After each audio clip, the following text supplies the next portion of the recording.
Peace, family. I hope all is well. Hope your afternoon. It's afternoon here in Atlanta.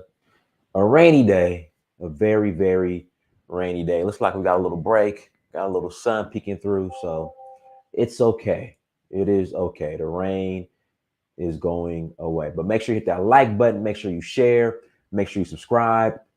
Donfo.africa. Guys, make sure you visit Donfo, DANFO dot Africa. Excuse me. Tours. We have some tours coming up, okay? August, Oshun Festival, Nigeria, August 8th through the 17th. Again, August 8th through the 17th, Nigeria. If you want to roll with us to Nigeria, we have a couple more spots left. Again, if you want to roll with us to Nigeria, we have a couple more spots left. So August 8th through the 17th, we would love to have you come and enjoy the Oshun Festival. Come and enjoy Nigeria. Guys, that little beeping sound, I'm going to fix that. That's like a sensor for one of my alarm connect. No, listen, black people better buy this ice cream. Y'all better support this ice cream. I'm gonna get into that. Listen. Y'all be showing up to Cinco de Mayo with sombreros, whatever that little hats are called, sombreros on, whatever it's called. Y'all be leprechauns. Black people be leprechauns. On St. Patrick's Day, you better buy that ice cream. So you better listen. I'm gonna go to Walmart. I'm gonna get some of that ice cream. I'm gonna find me some Patty LaBelle. I wonder if Patty LaBelle got Oktoberfest. You German at Oktoberfest. So y'all better support that ice cream. Stop being mad. We're gonna get into that. I'm gonna go to Walmart. I'm gonna get me a gallon of that ice cream. I'm gonna find me some Patty LaBelle. I wonder if Patty LaBelle got some red velvet cake. Y'all, listen. The best kept secret. If it's not a secret, I think it's a secret. I don't know. The best kept secret. Listen, Patty LaBelle sweet potato pie. Y'all at Walmart they got $1. The little joints for $1. The little joints. The Patty LaBelle sweet potato pie. Now you can't have the Patty LaBelle sweet potato pie with the Juneteenth ice cream, raw velvet ice cream. But I'm gonna go to Walmart. When I go to Walmart, okay, and if I find some Patty LaBelle pound cake maybe or red velvet cake, listen, I'm gonna buy that, and I'm buying that ice cream. Y'all better support that ice cream, okay? Like I said, y'all be leprechauns. I see black folks dressed up as leprechauns for St. Patrick's Day. Y'all wearing sombreros, however you say it. Cinco de Mayo. Y'all, listen, Mexicans don't even celebrate Cinco de Mayo. Stop the show. Black people celebrate Cinco de Mayo more than Mexicans. I repeat. Again, let me repeat myself. Let me say it a little bit slower. Black people celebrate Cinco de Mayo harder than Hispanics, than Mexicans. Prove me wrong. So damn it, y'all better go and buy that Walmart. The good people at Walmart went out of their way to make that Juneteenth ice cream. So y'all better go and enjoy that Juneteenth ice cream. Okay? So I'm gonna get some of that ice cream. And boy, if I find some Patty LaBelle red velvet cake or Patty LaBelle just regular pound cake, boy, I can't wait. I cannot wait. But y'all better go support that Walmart ice cream. But this is the thing, y'all. Hold on. This is the thing. This is the thing. See, I'm tired of y'all complaining. All right. I'm tired of the whining. All right. Number one, y'all wasn't even celebrating Juneteenth until your snow god, your snow king, Joe Biden, made it a holiday. Y'all just started celebrating Juneteenth last year. So when your Snow King, Joe Biden said he was gonna, it was okay. He gave the thumbs up to Juneteenth, and y'all got a off day. That's when the majority of y'all started celebrating Juneteenth anyway. So I was stop. I just stop it. I'm tired of the complaining. The majority of, not all of y'all, Marie, I was celebrating it, but the majority of y'all was not celebrating Juneteenth until Snow God, Snow Daddy, Joe Biden said it was okay. So y'all stop it. See, some of you guys are, I promise you, some of you guys are kind of slow who tune in. I said some of y'all. I didn't say all of y'all, Larry. I said some of y'all. Okay? It's really this simple. If it doesn't apply, let it fly. Listen, it's really that simple. If it doesn't apply, let it fly. That's it. That's all. That's it. That's all. I understand Juneteenth and when the Union soldiers came through Texas and folks didn't know that they were free and they told them that y'all was free. So that's what I'm saying. I get it. I know they were celebrating in Texas, but I'm telling you, the majority of black people. Now, if you're not part of the majority, why are you mad? Okay, if you're not part of the majority of black people who were celebrating Juneteenth, then don't get upset at me. I just said, but the majority of black people weren't celebrating Juneteenth until Snow Daddy Joe Biden made it a national holiday. That's just what it is. That's just what it is. So anyway, okay, I got that out of the way. Let me go back to what I was saying. So Sierra Leone, we're rolling November 20th through December 3rd. Again, November 20th through. No, Marie, me and you cool. Me and you cool. Just Larry Turd. That's his real name, Turd. That's his last name, Turd. I'm reading it right now. Larry Turd was like, I'm hating. We've been celebrating in Texas. Again, I just said the reality is the majority of black people don't celebrate it. It's the truth. So don't get upset. It's just the majority of black people don't celebrate Juneteenth. The vast majority.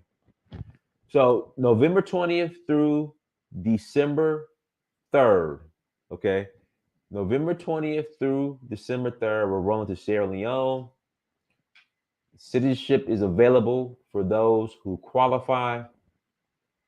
Go to Danfo, DANFO, Danfo.Africa. Again, Danfo, DANFO, Danfo.Africa to learn more. We'll love to have you. I'm going to do a separate show. And listen, let me do this. Let me apologize for calling you slow. I was wrong. I don't like the name calling. Again, I don't like the name calling. I don't like to call people names. I'm not like that. I'm bigger than that. So if I apologize, Larry, for calling you slow. I apologize. I'm sorry. I'm a bigger man. I apologize, but I still stand behind the fact that the majority of black people don't celebrate Juneteenth. But I'm sorry for calling you slow. I apologize. Okay.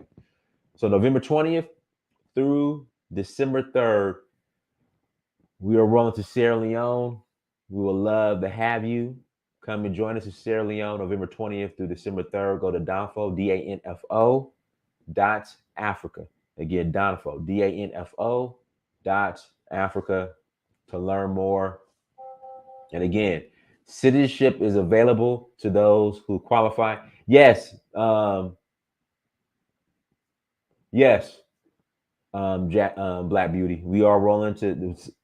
But I'm not gonna be in Senegal though. So, guys, I'm growing a tour company, the travel company. I'm growing it, and I can't be everywhere. So, me personally, I'm gonna be doing 4 tours a year, group tours that I'm gonna be on. The rest of that, outside of that, I have people on the ground who could facilitate everything. I got people on the ground, but me personally, I will be coming on 4 group tours a year. Nigeria, Oshun Festival.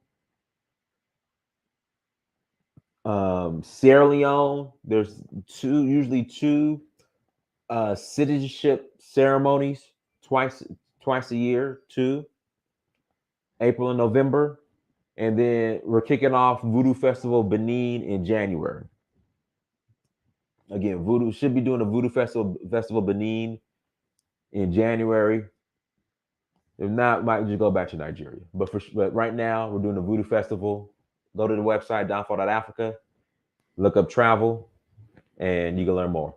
Shout out to our brother West Africa 1980, who came to Sierra Leone with us. I never heard, here we go. I never heard of Juneteenth.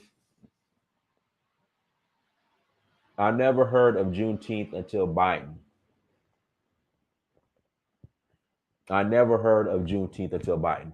Listen, you're not the only one. And that's the point I was trying to make. You are not the only one. Trust me. Trust and believe me. You're not the only one, brother. So, guys, hit that like button again. Please hit the like button. Don't be afraid to hit that super chat button as well. Again, don't be afraid to hit that super chat button as well. Guys, I want to play something for you. For all the people, listen, y'all, listen, black people, stop complaining. Again, stop the complaining. Oh, we ain't got no anti-black hate bill. Oh, we ain't got no George Floyd bill. Oh, this group got that. That group got this. We ain't got our voting rights bill yet. It's not right. Listen, all you guys wanted was to get rid of the orange man. That happened. Joe Biden's job is finished, okay? He's done. He got rid of the orange man. That's all you wanted. You just wanted to get rid of the orange man. That happened. Let it go. It's time to move on. It's time to move on. Stop the complaining. Stop the whining. You know, this happened. Why ain't we ain't get this? That because you didn't want it. All right, you didn't want it. You're not getting your student loan debt count. You're not getting nothing. All right, your money's going to the Ukraine. So just be happy. All right, you wanted to get rid of the orange man. So be happy with Joe Biden and be happy with your Juneteenth ice cream. That's why every single one of y'all need to go get you a gallon of that Juneteenth ice cream. Because Snow God Joe Biden made it a federal holiday. So y'all go and support that ice cream. Go get it right now. Y'all, that's what you wanted. You wanted Joe Biden. You know, when people like Ice Cube said, hey, look, guys, let's sit down. Let's formulate a plan. Let's go to these politicians to see what we can get for our votes. You guys said no. You guys said no. We just want to give it to the orange man. So you be happy. You be happy. And you go to Walmart today. I want all y'all to go to Walmart today and get you a gallon of that Juneteenth ice cream. That's what y'all want. That's what you guys wanted. You guys wanted symbolism, no tangibles. You wanted symbolism. That's what you guys wanted. I'm not saying this. I'm not making this up. That's what you guys wanted. So therefore, you be happy with your Juneteenth holiday and your ice cream to go along with it. You be happy with it. So I don't want to hear no complaining.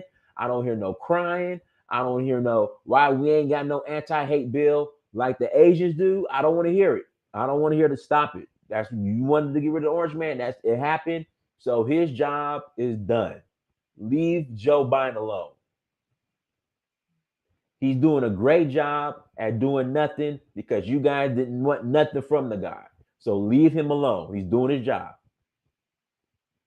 Kamala Harris has completely disappeared. Have no clue where she's at.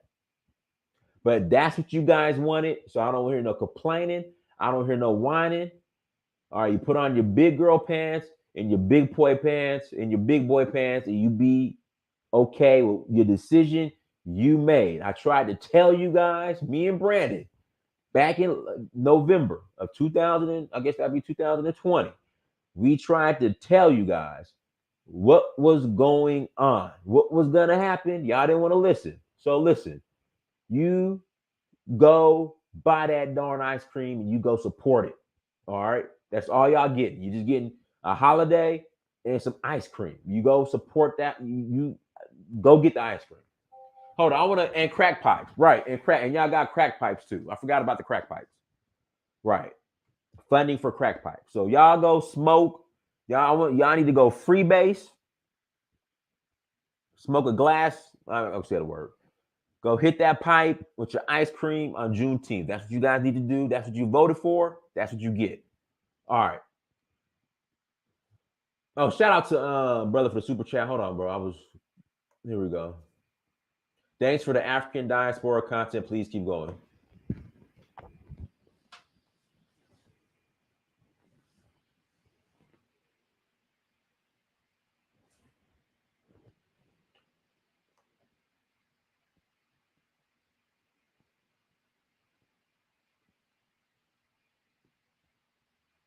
Bonus Big Well.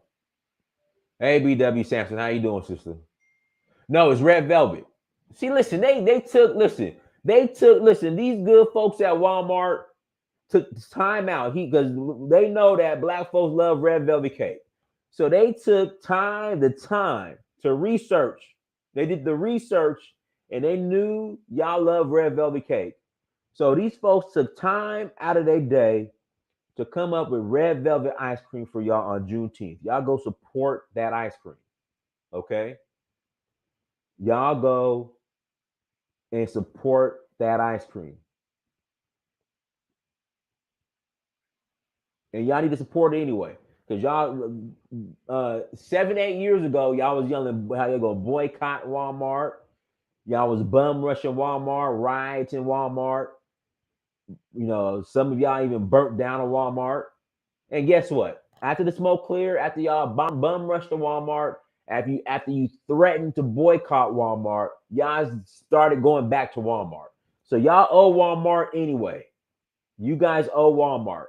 So go and get that Juneteenth ice cream.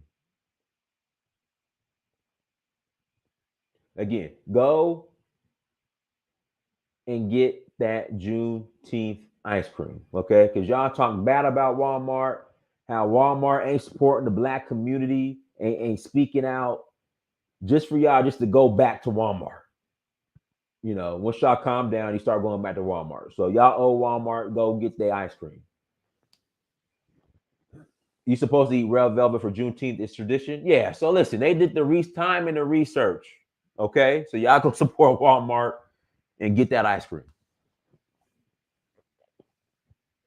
So guys, hit that like button, share, subscribe. Again, we are going to Sierra Leone in November and Nigeria in August. Go to Downfall. Go to downfall.africa. Again, downfall.africa to learn more. I want to play this for you guys. Hold on one second. I want to play this, guys. This is such a special video, and this aged very well. This video aged very well.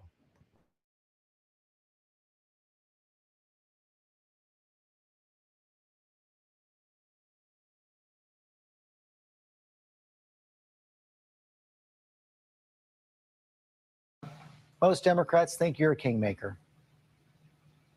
Well, thank you very much for having me. And are you pretty confident now this is wrapped up for Joe Biden?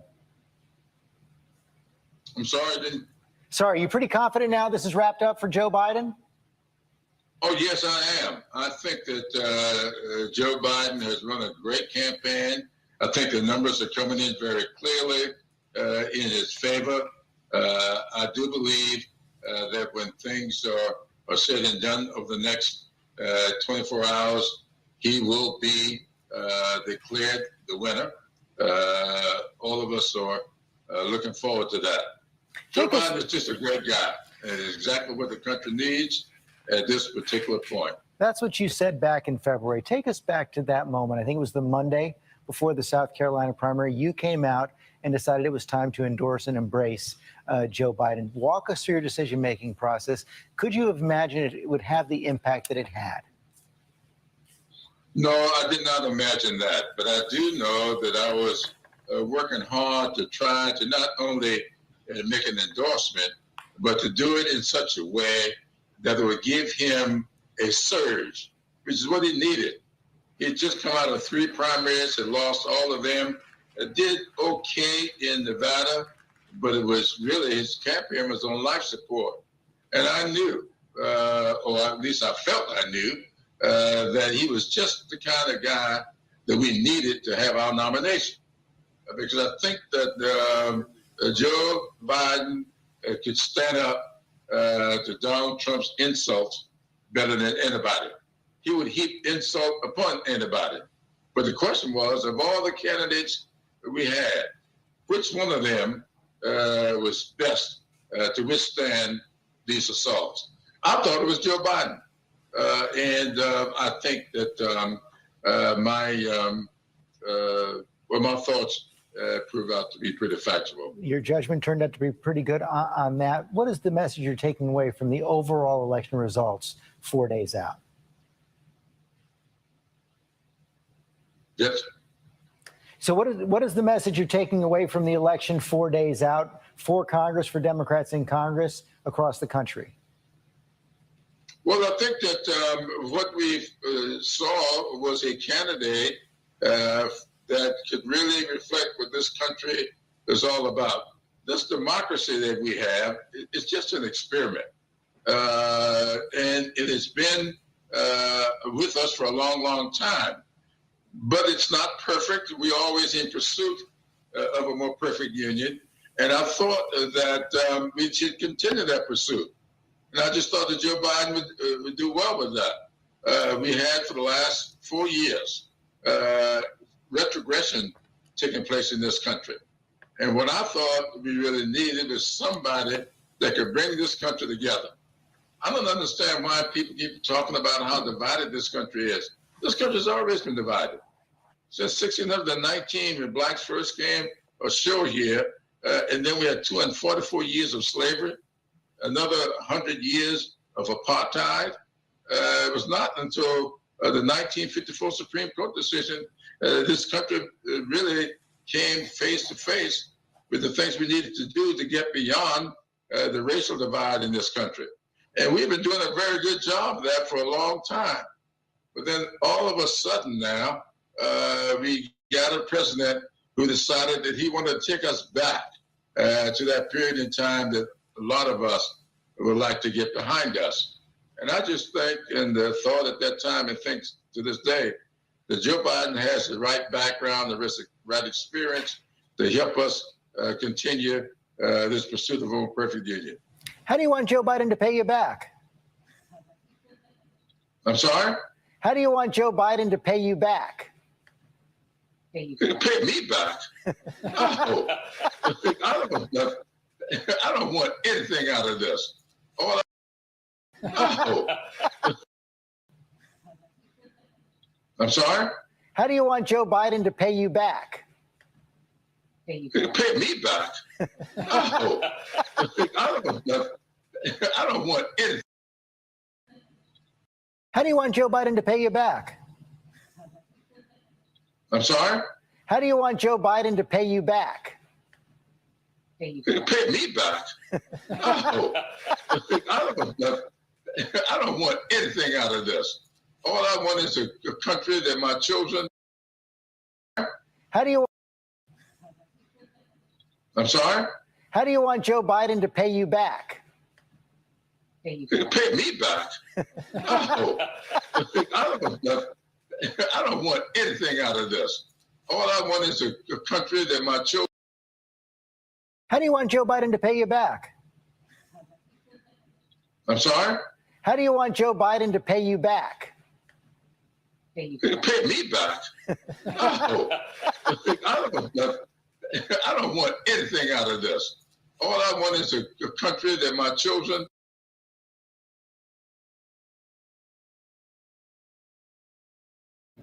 That's why I don't want to hear no complaining. I don't hear no I don't want to hear no complaining, no crying. No, what the Asians got the Asian hate crime bill, anti-Asian hate crime bill. Why can't us black folks get the anti-black bill? I don't want to hear it. I don't want to hear it. Every time you guys bring that up, hold on. I gotta play it again. I just gotta play it again. Hold on. I'm gonna play it again. Hold on. Hold on. I'm gonna play it again. Hold on. I'm gonna play it again. Hold on. Hold on. Hold on. Hold on.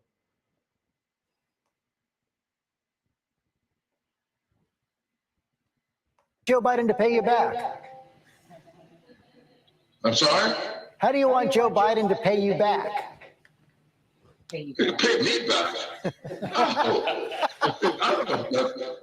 I don't want anything out of this. All I want is a country that my children and grandchildren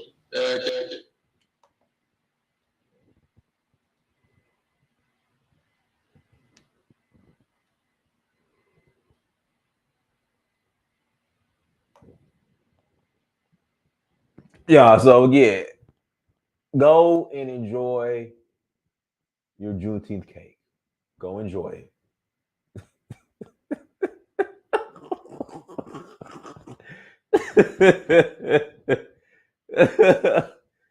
Hold on, I'm gonna play it one more time. I'm sorry, y'all. I'm trying to move on. I want to play it one more time. I'm gonna play it one more time. This will be the last. I'm gonna play it one more time. Hold on.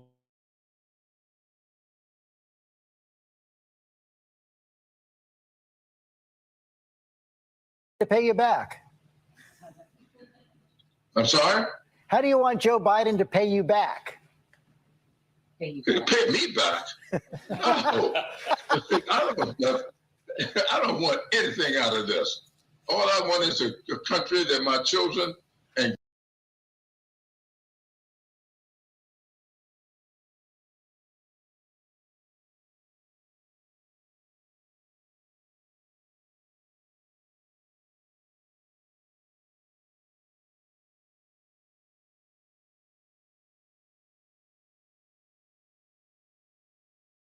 this pursuit of a perfect union. How do you want Joe Biden to pay you back? I'm sorry? How do you want Joe Biden to pay you back? Pay me back? I don't want anything out of this. All I want is a country that my children and grandchildren can be able to develop in and be able to pursue their dreams.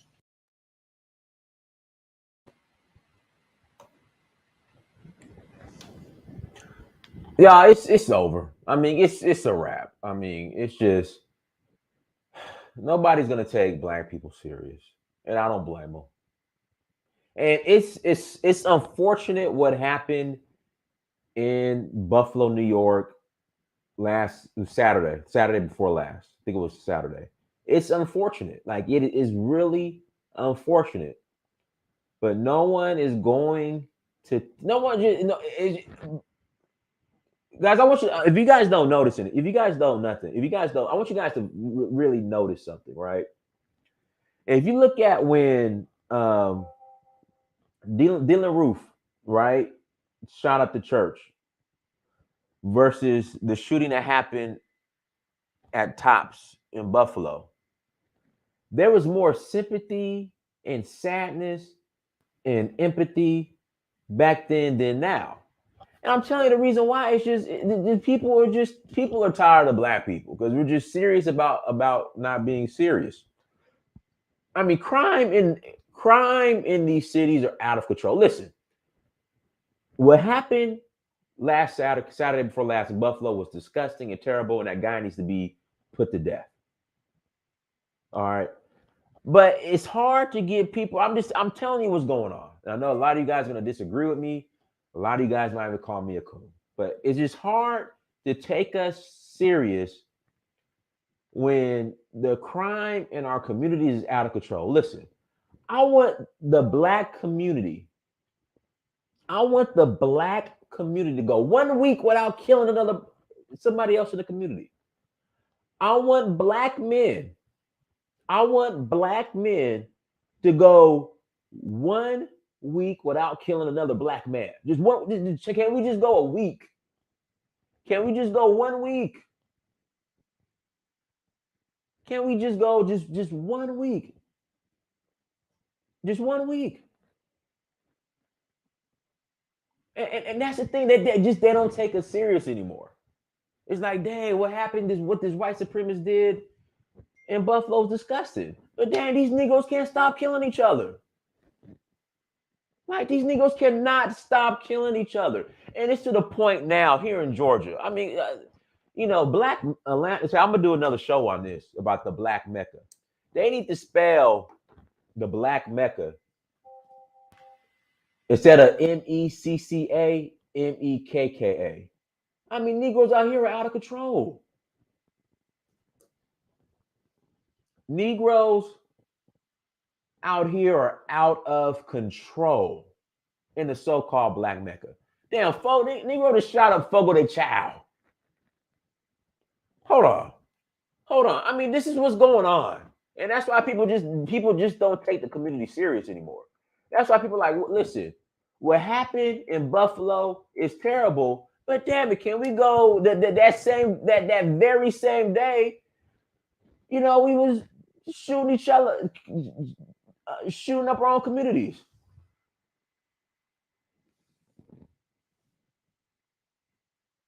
Hold on. This is Fogo de Chao in Buckhead in Atlanta. Fogo de Chao.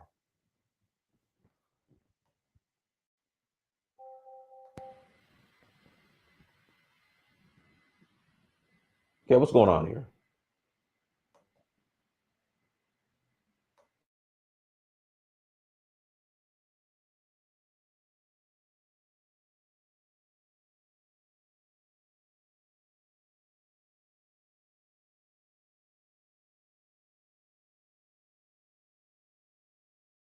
We're going to begin tonight with some breaking news, folks. This is out of Buckhead, where Atlanta police say an officer shot and killed a man who allegedly shot a security guard at the Fogo de Chao restaurant. Let's get right out to our Paula Soro live on Piedmont Road, where it all went down just a few hours ago. Paula?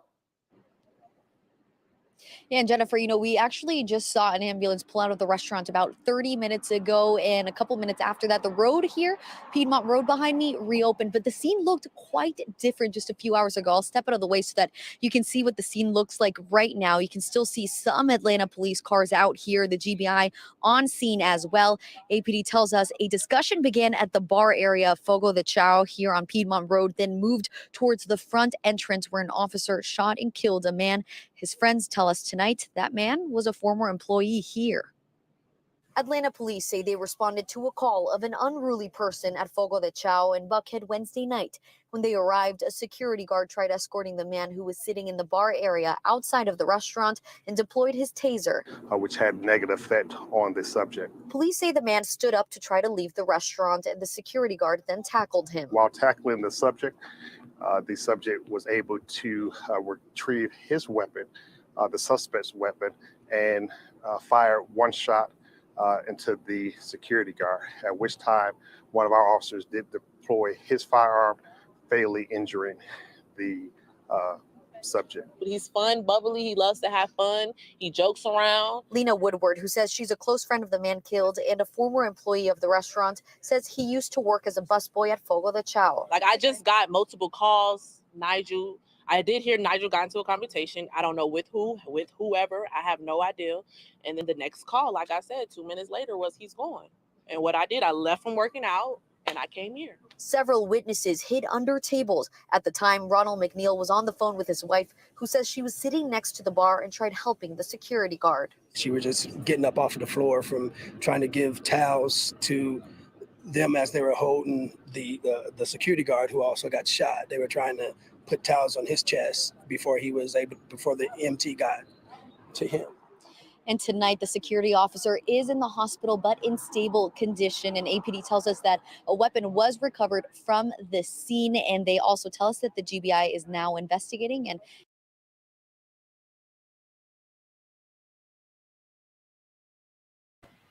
Bro, we can't even eat at a good restaurant, a so-called good restaurant now in Atlanta. I mean, we're not even safe at a high-end restaurant in Atlanta anymore. They shooting up the mall, Lenox Mall. I mean, it's just,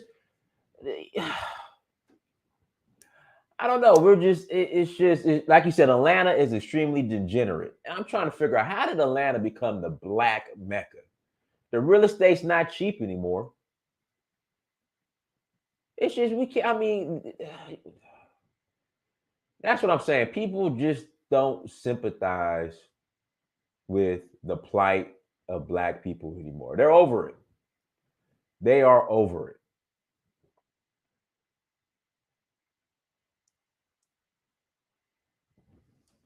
Hold on. And see, and this is the problem. Hold on. This is the problem. See, I'm tired of the unaccountability. See, this is always the excuse. Well, white people kill each other too. Okay, so black men kill black men, but white people do it too. And this is always the excuse and the scapegoat of why black people cannot have why we don't practice self-control, why we can't stop killing each other, is because the white man does it too. See, this is what I'm talking about. This is what I'm talking about right here. It's to the point now. I was having a conversation with my black Democratic friends in Georgia. They're blaming white Republicans. They said that it is the white Republicans' fault that black men are killing black men in Atlanta. That was their go-to excuse. It's the fault of white Republicans that black men are killing black men in Atlanta. That's what kills me.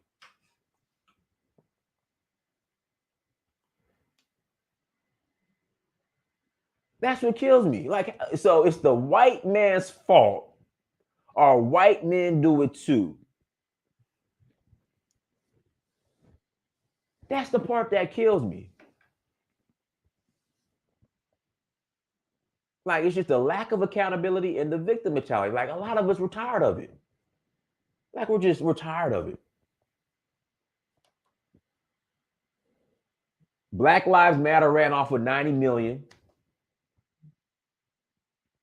And see, what kills me is y'all want to see Trump's tax return so bad that y'all ain't questioning. Why aren't you guys putting that same heat and energy on Black Lives Matter? Like you wanted to see Trump's tax returns. Again, why are you guys wanting to see? Why aren't you guys putting all this energy, right? The same energy towards BLM like you did. You want to see Trump's tax return. Again, nobody's gonna take it. It's irreversible. We're done. It's over. It's done. It's a huge problem in every city across America. Young black men killing each other at record numbers lately. It's over. All of these cities are Democratic ran. Let's just call it what it is. Let's call it what it is. It's Democratic ran. And when I pointed that out to some of my black my black liberal Democratic friends here in Atlanta, they wanted to blame the white Republicans on why black men can't stop killing other black men. It's embarrassing. Like, it is embarrassing. Just go 1 week. Let's go just 1 week. Okay? Let's just go 1 week. 1 week with the black man not killing another black man. Let's just go 1 week. You sisters, I got to get in y'all too.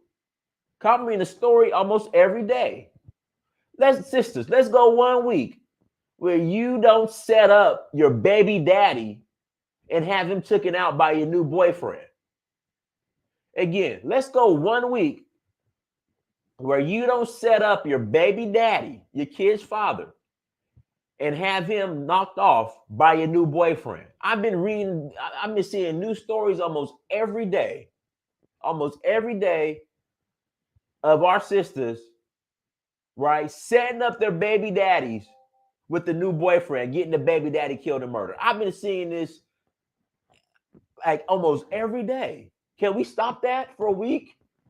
Can we not do that for 1 week? And I'm just looking at this. I'm like, this stuff really goes on. You want to set up your baby daddy. You want to set up your baby daddy and have him murdered by the new boyfriend. Your baby daddy's dead. Now you in jail. The boyfriend's in jail. The kid has no father. The kid's gonna be next in line to go shoot up a Fogo de Chao.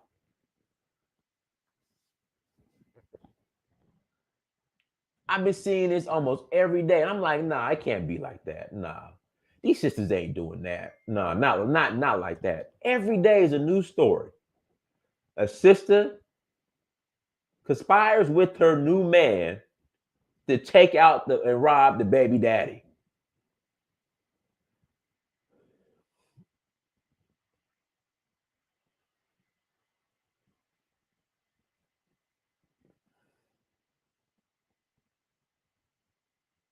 No, okay, well, it goes both ways. At Nam, no, it's the other way around. They set up the new boyfriend with the baby daddy. I've seen it both ways. Like I've been seeing it a lot lately. I've been seeing it a lot. But anyway, guys, I'm gonna put the link in the chat room if you want to call in.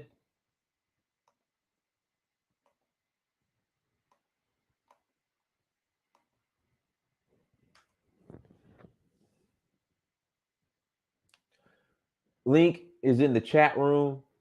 If you want to call in and add to the conversation, click on the link. If you want to call in and add to the chat room, click on the link.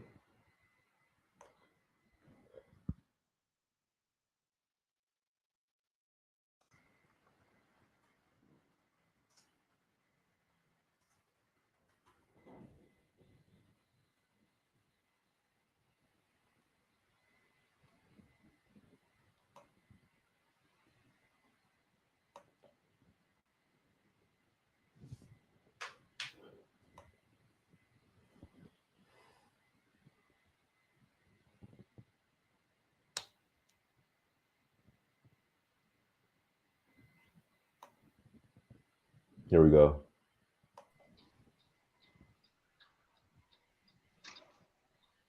All right, go ahead, James. What's going on? Can you hear me? I hear you just fine. Go ahead. I'm out driving. I'm on my way to Kentucky, so I was able to catch you live. I wanted to let you know from the last time I came on here, I made it out safe. You remember the last time you had me streaming, and the police showed up with the ARs? Yeah. It's good. I'm glad you made it, bro. They was chasing some guy. I don't know where he was from, and he was hiding across the street. So I am safe. But I just wanted to touch on a couple things, and then I'm gonna get out of here and let you go on about the whole killing thing, the whole going a week without killing each other. I had a talk with some guys from that Lil Village.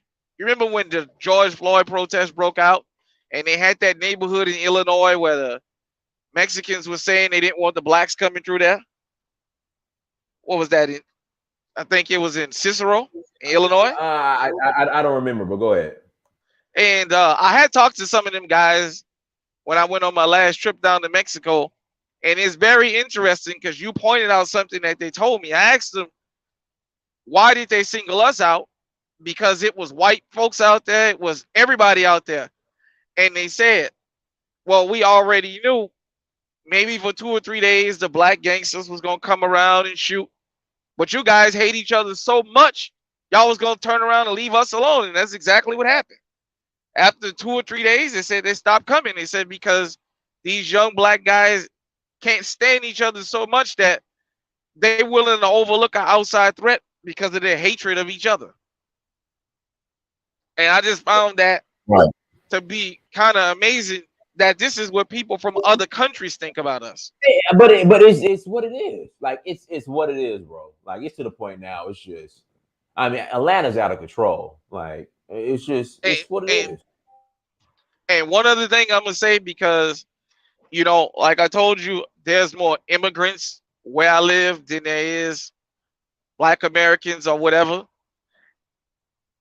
I noticed something that's a trend, and I've talked to some of my African friends about that. In the Midwest, I can speak for African men are becoming the fastest growing prison population up here because they didn't pick up on some of this craziness. They out here, every time you look up, they stabbing each other and shooting each other in Des Moines and at the parties. Some of these gas stations have become like world star hip hop type with these African women out here fist fighting with each other. And I'm not singling them out. All I'm just pointing out is this craziness just got to stop. You know, this craziness, it didn't went on too long. It got to stop. I mean, like you said, it's just to the point where black kids are even immune from seeing people get killed. That's like, it's almost normal to them. You know what I mean? That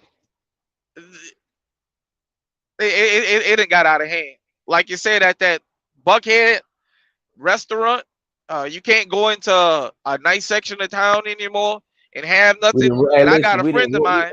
Listen, James. When I was in college, like Buckhead, like Lenox Mall, that was like black excellence. Like, you know, that was like, if you were black, you know, you lived in that area, it was like black excellence. We tore that up. It's embarrassing. You know, the first time that I went to Atlanta as an adult, when I was first got into trucking, I was on my way to South Carolina, and we went to that Greyhound station. And the people in the Greyhound station, the employees, told me, unless your cab or your ride is waiting outside the front door, don't go out that front door. And I was like, what do you mean? He said, you won't make it across the street and you'll get robbed. Well, I peeked my head out the door and seen all the people hanging around. So I wound up catching a cab I went to one of those like Martin Luther King statues, and it smelled like urine. I mean, some of the things I saw, I didn't picture Atlanta to be like that. And I kind of feel some way to an extent about Atlanta. I got a friend of mine who always say, why you speak so bad of Atlanta? I said, because they talk about it's the black Mecca, but a lot of the stuff I see ain't representing of no damn Mecca.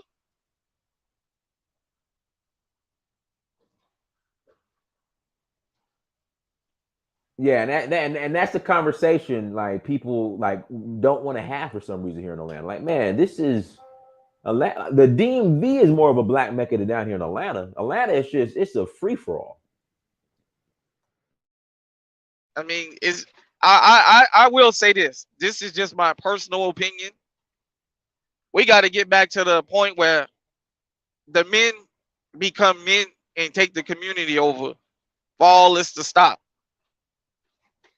You know, a lot of us get on the women for making these bad choices in the men that they let impregnate them, but we never get on the men for making these bad choices of these women we impregnate. I'm gonna be honest, as a black man, some of these women don't have no business having children, and a lot of them having children with men who don't have no business knocking them up. You know what I mean?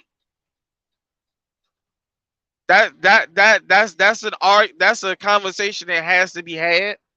These children got to have fathers in the house so that they can make better decisions. Because in the last 50 years, the women that ran the house, and well, you see what the end result of it is. I mean, that's just a fact. You know, I'm old enough to remember what New Orleans was like before the men left the community, and I seen what it turned to after. And what it turned into after was just a straight nightmare. It was I remember back in the days when, you know, there was always guys that did what they did in the street. They was respectful. They dressed well.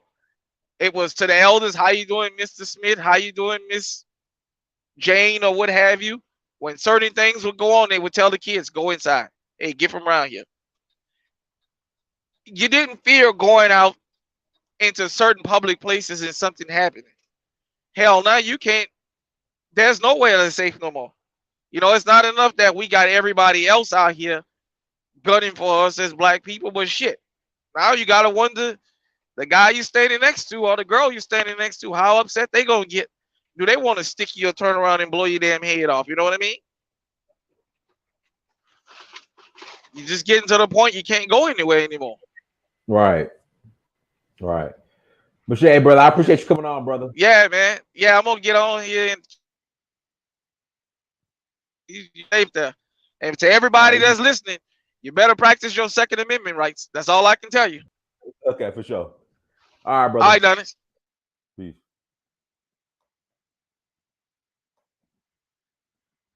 All right, Trina. Go ahead, Trina. Unmute yourself. All right. It's time for Black people to get it together.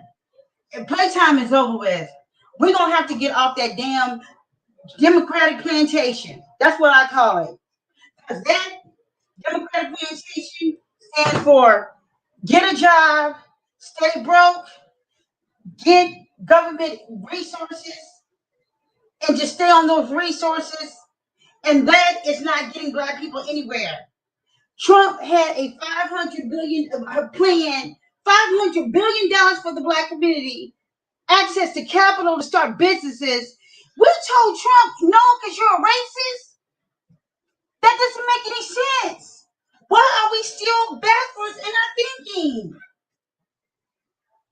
I mean, we got, and then they're saying we got $1.6 trillion in spending power.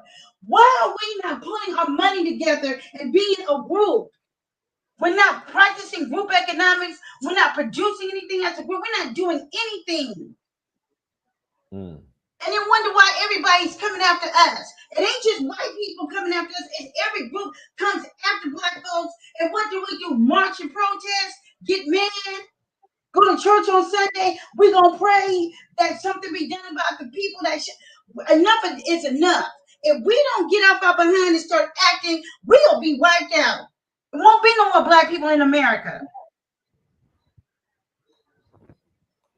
Yes, I agree. I agree, sister. Thank you. Thank you for joining us, Ms. Jackson. Thank you so much for joining. Let's bring on Black Line. All right, Black Line, go ahead. Hey, brother, how you doing? I'm good. How are you? I'm doing great, man. But listen, I'll be very frank with you. After hearing your last couple of podcasts with other brothers about Kevin Sounds and the issue of Black people, I'm going to be very honest with you. For me, personally, in my opinion, for what I'm seeing, in Atlanta to California and everything else, America, period, it's over. In my opinion, I've been saying it, man. It's over. Like I remember telling Kala this like 3-4 years ago. Kala, no, the Black American, we need to the culture of Black American. We set the trends. We hey, everybody, the Black American, Martin Carver, oh yeah, but the Black American Virginia. I'm like, man, dude, that shit is over, bro. I seen this like, so it's 2022. I saw this like 2016, 2015. I'm gonna tell you when I saw it. Listen, I'm gonna tell you when I saw it. I had my family, like my close family friend from Sacramento that I grew up with. Yeah. Him and his family came to Atlanta to visit, right? So I'm like, you know what? Let's go to Lenox Mall. Lenox Mall, that's a symbol of Black excellence, Black people doing good, Black wealth, Exactly. So I heard about that. So we walked into the food court. Now, this is Lenox Mall in Buckhead. Negroes is in the food court selling dope, trapping in the food court, just selling dope. Oh, no. Man, we go upstairs. There's a bunch of 6'3" drag queens and transvestites. I mean, bro, I'm just like, oh, come on. And listen, we still walking. There's a pimp with his girls. It was just so dysfunctional. And now you hear about all the shooting and stuff that's going on in Lenox Mall. I'm like, that's when I knew. That's when I knew. I said it's over. It's a wrap. We're done. No, exactly. And that you're absolutely right. Let me add to what you're saying. I remember when Chris Rock said in his 90s stand-up, it was in like 1998, when he said, in the Black community, we have a civil war going on between Black people and niggas. And he said, like you said, and the niggas have got to go. Every time Black people want to go and have a good time or go do something, excuse my language, he said, niggas come and fuck it up. And he said this in 1990. This is his stand in 1998 saying this. And the sad truth is, and I blame our community in a way, like, because my thing is, I've been pushing segregation for white people, but I've been pushing now. We need segregation from a certain amount of black people, in my opinion. And listen, and Black Lion, and then I mean, it's just we're walking through the mall, just hella skinny jeans, sagging, butt hanging out, paws, with big ass Louis Vuitton belts, and it was just I'm like, it's over. I was just like, man, it's a wrap. It's you're right. I'm like, yeah, it's like not negative. I was so as a black man, I was so embarrassed that day. Bro, and I can look at my friends in Sacramento, and I just like, man, we gotta get up out of here, bro. Bro, trust me, you are not wrong. I'm 100% with you on that one because, dude, I'm still in California. I'm planning to leave soon, and believe me, I know. Like, I'm around so many. Like, I love my people, but at the same time, I'm around hood rats and niggas almost 24/7 the area I'm in because the area we're in. It was decent, but then when they started gentrifying at Los Angeles, a lot of the hood rats and niggas came over here and they fucked it up. I'll be honest with you, I never felt so Caucasian in my life just because I speak basic English, have basic manners, like to respect myself, especially what I wear. You are such an outcast compared to these people. And it's sad, like, they can cool. We say, hey, what's up? Nice to meet you, this and that. But that's only as far as you can go. The majority of black people, the majority of us, you don't realize how bad it is once you leave that plantation mentality. You're like, what the hell have I been in? What the hell's going on here?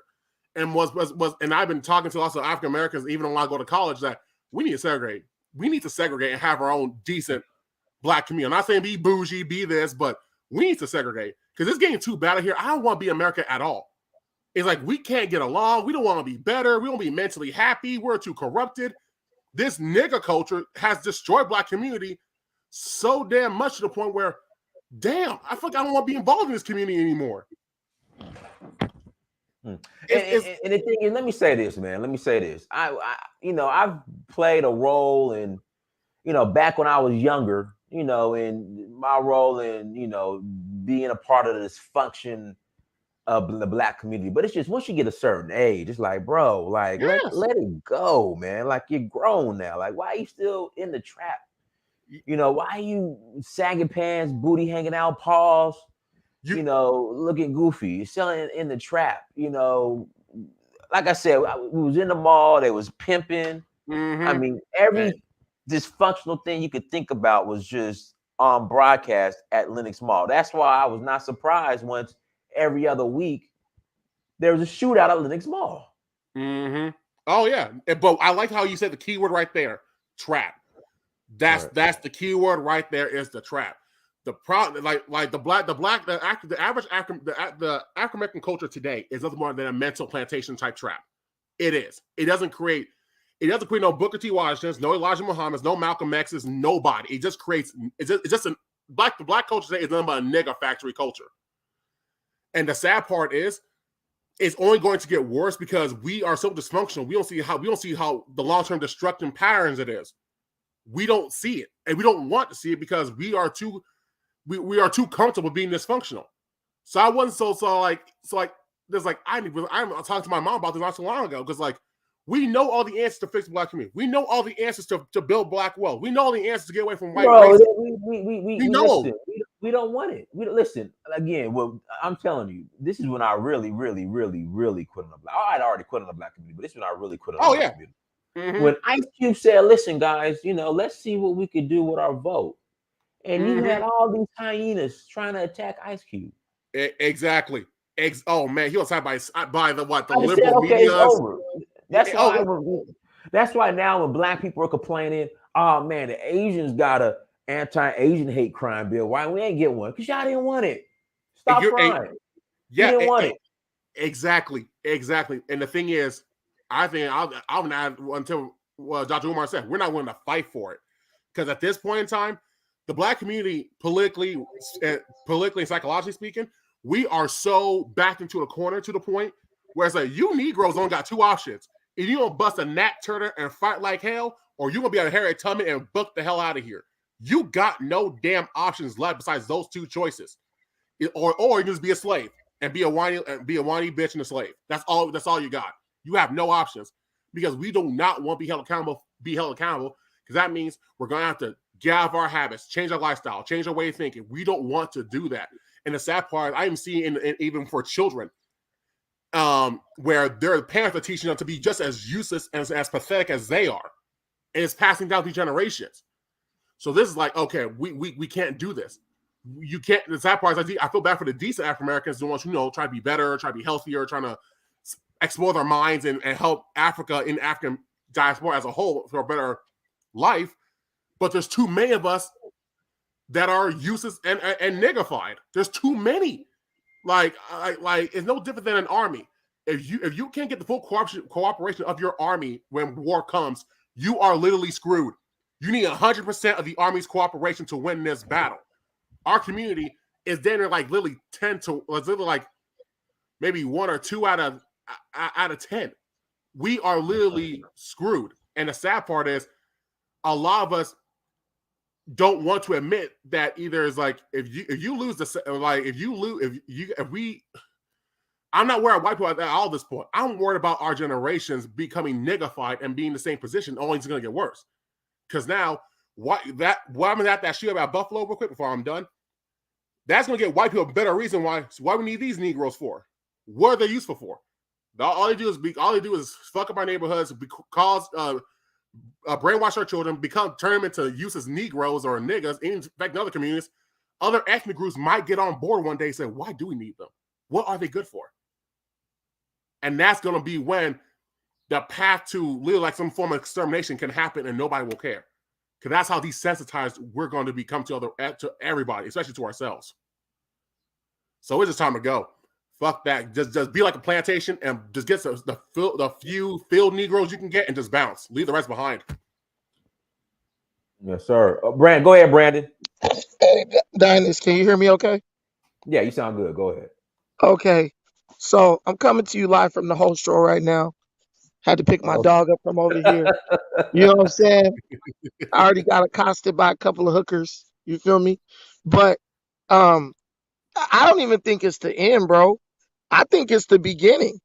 You know, people like us who look to Africa, having an Africa plan and stuff like that, we already knew what the situation was. That's the reason why we adopted the mindset that we have. We knew America was fucked when it came to Black Americans. We've been dealing with this shit our whole life. You know what I mean? I lost 3 friends to getting shot this year alone. I had a homie who got shot 20 times this year, and it's always been like that. So when we look at what's going on, we sit up and like, oh, it's over, it's over.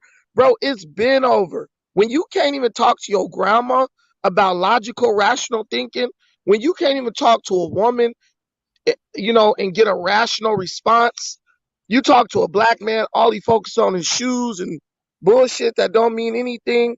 It's like, you know, it's over, right? So I just say, like, we're in the perfect position as like Pan-Africanist people, because we are already offering our people an alternative to living in America and either practicing degeneracy or just being looked at as degenerates, right? Because reality, what's going on is America's not even safe for good Black people because ignorant Black people have given us such a bad name and such a bad like image in the view of the society. It's like, I don't blame white people and stuff for looking at us a certain kind of way, no matter what. Like when I walk in the store, if some security guard follows me thinking I'm stealing, I'm like, hey, he's totally justified, because I'm sure with some nigga up in here stealing before me and giving us a bad rap. So either you're gonna stay here and get killed or get imprisoned or mistreated with the degenerates who deserve it, because you really can't distinguish between the two because we share the same skin, or you're going to go like to Africa or somewhere where you got people who are decent. And in the audience, you got a lot of people, oh, but they had this in Nigeria and in Sierra Leone, da-da-da-da. This is the difference. If somebody kills somebody in Sierra Leone, everybody going to be like, yo, that's bad. Like, that's terrible, right? In America, a dude could kill 10 people in your neighborhood. They arrest him. You're going to have all these hoes and Negroes talking about free Pookie. All that, free my nigga fast. Free him right now. You know what I'm saying? And you thinking in your mind. Brandon, keep going. I'm going to pull something up for you real quick. Hold on 1 second. This has to do with Hold on, but Brandon, this has to do with the dude that shot up the Fogo de Chao. Hold on to prove your point. But go ahead, keep going. Bruh, and then you shoot up the Brazilian steakhouse, right? Nigga was mad because they didn't have rib tips and yams. So you want to shoot the spot up. But the reality is, it's just our culture has gotten to the point where it's totally deadly. It's not even like bad or degenerate. It's just deadly. It's to the point where our people in America do everything the good black people in America, they do everything they can to distance themselves from other black people. And I don't blame them. Yeah. And then you got people making excuses. Oh, it's not that bad. It's this, that. The reality is these people don't even think they deserve better than what they getting. That's like a woman in a bad relationship. Oh, Ray Ray ain't that bad. Well, it's just she don't think she deserves nothing better. And that's what we are. We are in an abusive, toxic, deadly relationship with our own people. And some of us don't think we deserve any better. So I don't think we're doomed. I don't think this is the end. I think this is just the beginning of us being the people who really dictate the narrative. Because when people get abused by their own group and culture, and then white people show them like, we don't give a shit about you neither. It's like that puts black people in a state of confusion, because black people always thought, oh, if other black people hurt me, I'd go to the white man. Ask a black woman, if she get dogged out by 5 black dudes that she chose to be with, knowing that they were degenerates, she's gonna say, I'm gonna go get me a white boy. So then when the white boy smack her ass up, she's confused. That's how black people are as a whole. Black people killing us, we try to run to the whites. The white supremacists come in, chop us up, Hey, Brandon, let me play this clip real quick, just to prove your point. Hold on one second. Let me play this clip real quick. See another mother that's out there struggling, and their worst fear is being killed by a cop.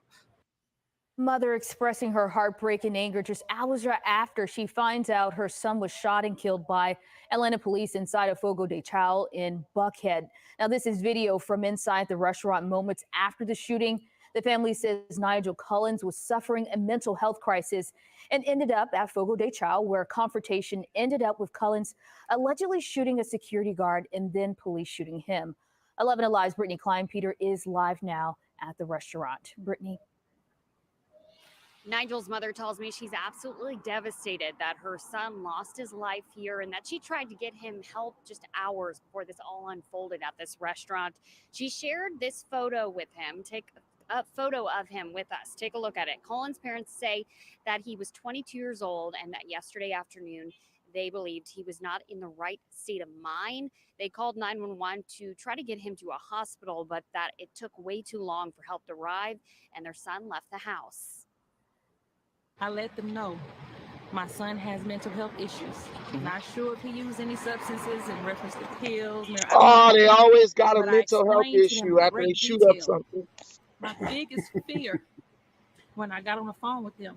The nigga was a gangbanger, Dynast. He didn't have no mental health Please make issue. sure whoever shows up is trained and knowledgeable. So when they deal with my son, I don't have to worry about my son being killed. Collins ended up going. Brandon, this is the thing. Like, okay, I take mental health issues serious, but he started. Bruh, she's lying. He started. He went to Fogo de Chao and initiated the situation. Bro, he worked at Dynast, listen to me. He worked at Fogo de Chao. The nigga had the common sense to go pick up his paycheck, but he didn't have the common sense. He didn't have the common sense not to go shoot up the restaurant.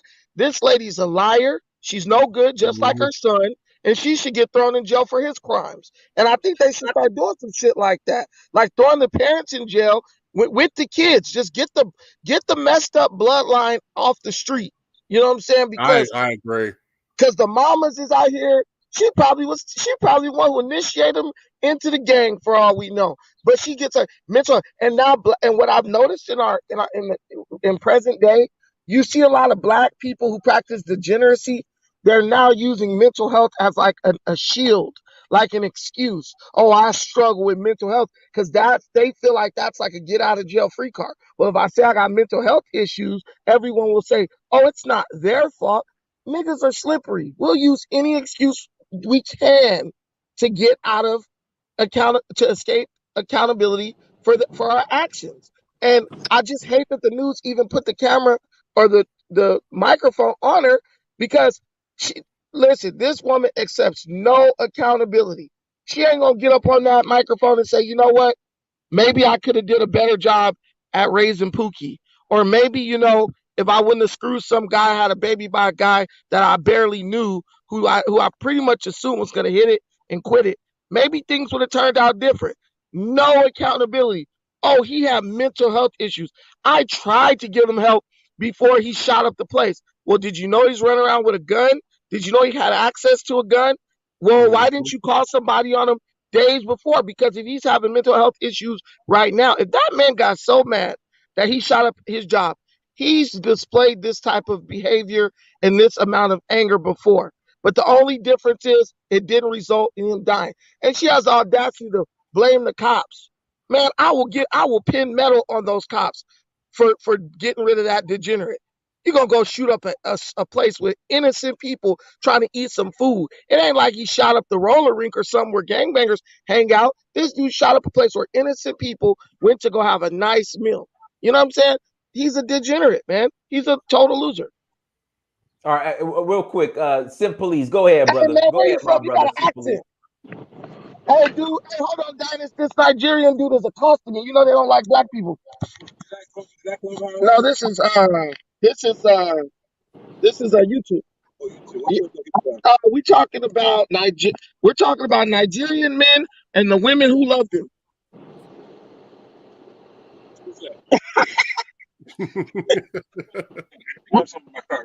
Hey, we talk about degenerate behavior. You see a lot of it around here. Hey, Dynasty. It's on and cracking over here, Dynasty. Oh yeah, oh shit, you on the stroll for real? I told you I was on the whole stroll. You on the stroll for real? You see, Dynasty think that we be Dynasty think that we be joking when we be talking about tricking off. Tricking off is a real thing. You know what I'm saying? It's $40 or less. If you pay any more, you fucking up the price, man. You fucking it up for good niggas like me that ain't gonna put more than $40. You make that hoe believe that she worth more than $40 because you think that $100 is a fair price. You a fuck nigga because a fair price ain't $100. The going rate for some cheap Kuta Kente, some steak and fish box is $40, niggas. Get it through your mind. Stop running around here paying a premium for the same pussy that I get for $40. Now, I digress. First thing first, my brother, I got to salute the platform. I got to salute what you're doing. You know what I'm saying? You got a tour coming up. You know, Sierra Leone, you're going to take people out there and let them get some culture. Let them go to the sweat market so they can be sweating like a motherfucker trying to talk somebody down for 100,000 Sierra Leone for a plastic bracelet. I'm into it, man. I can't wait for the videos. You know what I'm saying? Now, shout out to Brandon because Brandon wanted to bang my wife up after he saw a picture, you know what I'm saying, calling her Beyonce and shit. You know what I'm saying? So shout out to Brandon who wanted to bang my wife up, my second wife. He don't want to still married. He don't want to bang up my first wife, but he definitely wants to bang up the second wife. Correct, Brandon? Yeah, your second wife is fine, bro. Okay, cool. See, I don't lie, y'all. See, y'all think I be joking, but I be dead ass serious. Now, let's get to the point. Now, we're talking about the dude at Fogo de Chao. Now, one thing that Brandon is wrong about, the only thing that he's wrong about, that the dude really did have a mental issue. That was true. But two things can be right. You know what I'm saying? And one thing can be right and one thing can be wrong at the same time. Now, his mama was a nurse, you know what I'm saying? And she built up like Stacey Abrams, big booger wolf, Jerome Bettis looking ass. Then you got that sip daddy right there. So why she couldn't put them goddamn big ass sweater puppets on top of him and lay on top of him, you know what I'm saying? Like you hunching in the 3rd grade and the goddamn daddy go lay on top of him on his leg part because your leg part is the strongest part. You know, of course, bitches are not top heavy. They're not strong in the shoulders. They just top heavy in the breast. And usually a bitch that got big ass Stacey Abrams booger wolf breasts like that, they have that flat ass. They have that trick your booty where it looked like she looked good in the leggings, but it looked like a goddamn 100 pounds of potatoes that you threw up in the air and you smashed it and rolled over in your goddamn Toyota to sale. You know what I'm saying? 2015. So, you know what I'm saying? She could have laid on top of him and did anything. But see, the problem is with black people, we give each other excuse to do nothing because it's easy to do nothing. You know what I'm saying? She's talking about what everybody else could have did, but she ain't talking about as a mom and the dad. And this is one of the rare occasions where a man and a female is in the house together. You know what I'm saying? So she could have tackled them. You know what I'm saying? And, you know, because she's a big booger wolf, got them wide shoulders, like Mean Joe Green throwing the goddamn jersey in the stand to the white boy drinking a Coca-Cola and shit. You know what I'm saying? And the silk nigga could have laid on top of her. But she'd rather get on news, you know what I'm saying, and think about the worst thing can happen for a black person to get killed by police. How about it's the worst thing in the black community to get killed by your own people? How the fuck is it? How in the fuck is it worse to be killed from a white person? Let me tell y'all something. As a person that's been behind the gun, let me tell you a person that's a convicted felony. Let me tell you that's a convicted felony with a firearm. Nigga, that bullet don't give a fuck what color you is. The shit hurts the same way. The blood flows out the same. You hit that ground the same way, no matter what color, because the bullet don't care. But this is where black hood booger fuck bitches talking points is, because if you can play the sympathy role, see, she can go out and do a GoFundMe. She still can get some donations. She sit on the, you know, the internet and cry about it. See, I was having this conversation with Miss Alexa Flowers. Shout out to her. If y'all in here, y'all make sure y'all support her channel and shit. Me and her had this conversation to where a man dies, he get no sympathy. But if a woman dies or one of her kids die, she can sit up there and cry enough in about 2 or 3 weeks. She can start passing the collection plate. You know what I'm saying? She's gonna get some sympathy no matter what. No matter she right or wrong, because in the black community, we don't care nothing about right or wrong, long as we can complain. And that's why white people don't pay any attention to us. And then since white people don't pay no attention to us, who is the only people we're gonna jump on? We're gonna do it to each other. We're gonna go close proximity to each other because nobody else pays any attention to us. That's why when we go into a quote unquote white neighborhood, we nervous. But if a white person is real comfortable in the black neighborhood, so black people are comfortable with dysfunction. I'm telling you, as the guerrilla hustler, a high value Tyrone, that it is profitable. 100%. No, change that, Dynas. 300% profit, because y'all know Dynas is a businessman. It is 300% profitable for dysfunction in the hood. You get what I'm saying?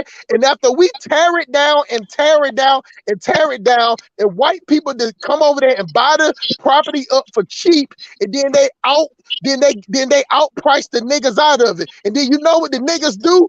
They go back into the neighborhood, the outskirts where the white people moved away from, and they tear that down and roach infest that. So white people just bounce back and forth. And every 5 years, they like to come to the city, Dynas. Then after 5 years after that, they go back to the outskirts. Y'all niggas so dumb, y'all don't even understand the game.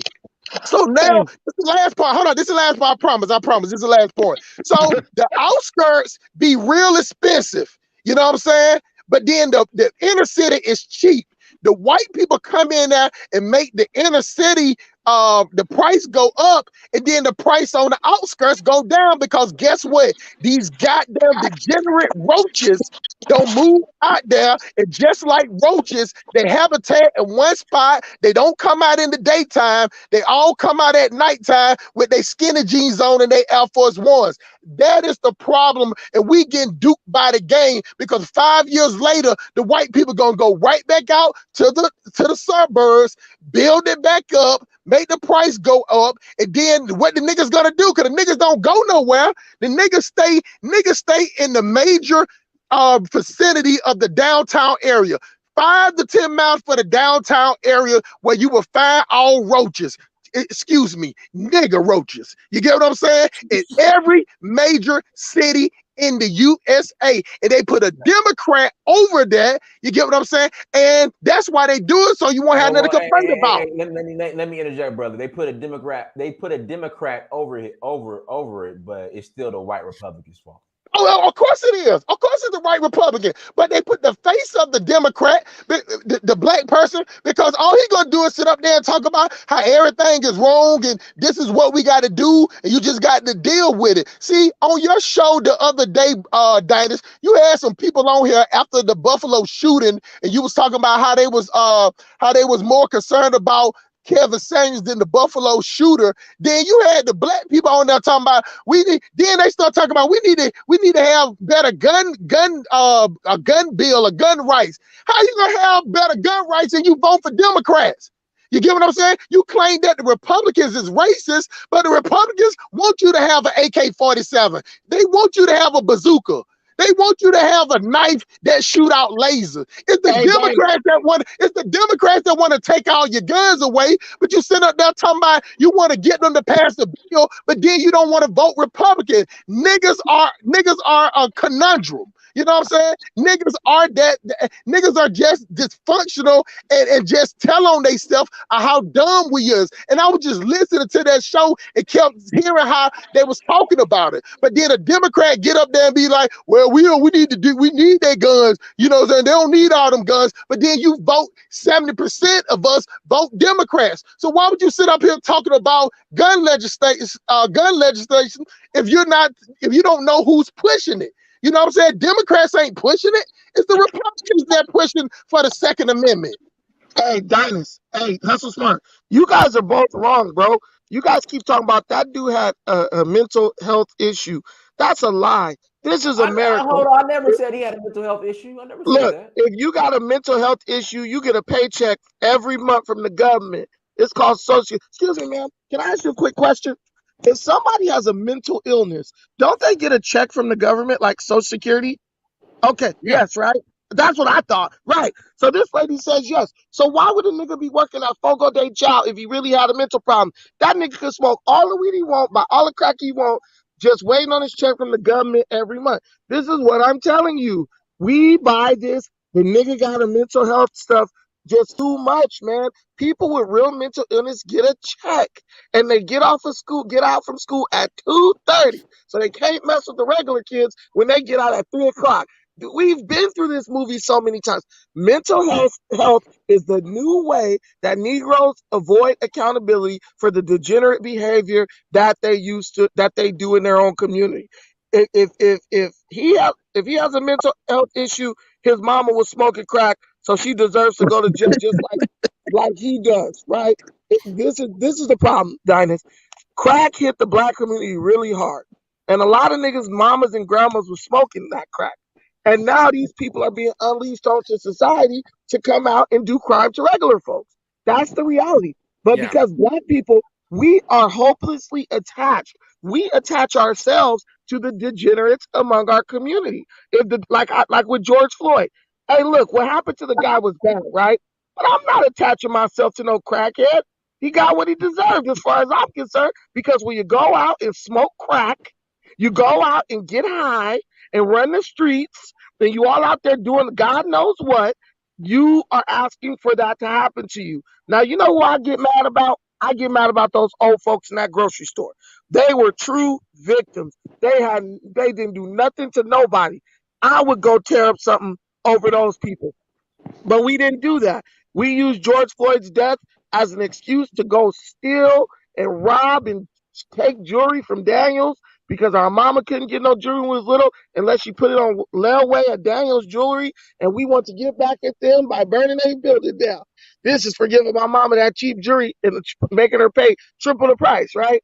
But and you see people in the comments, oh, they hate their own people and stuff. The reality is this: no, you hate your own people. It's like this quote by Sir Norman Vincent Peale.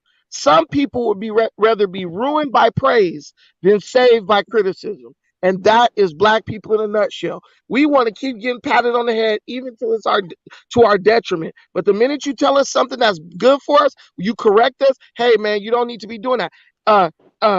Then we get mad and we want to attack you. Then you got these women in the audience. It's gonna take real black men to go reach out to the pookies in the hood. Look, why don't you go reach out to them? Because you know why?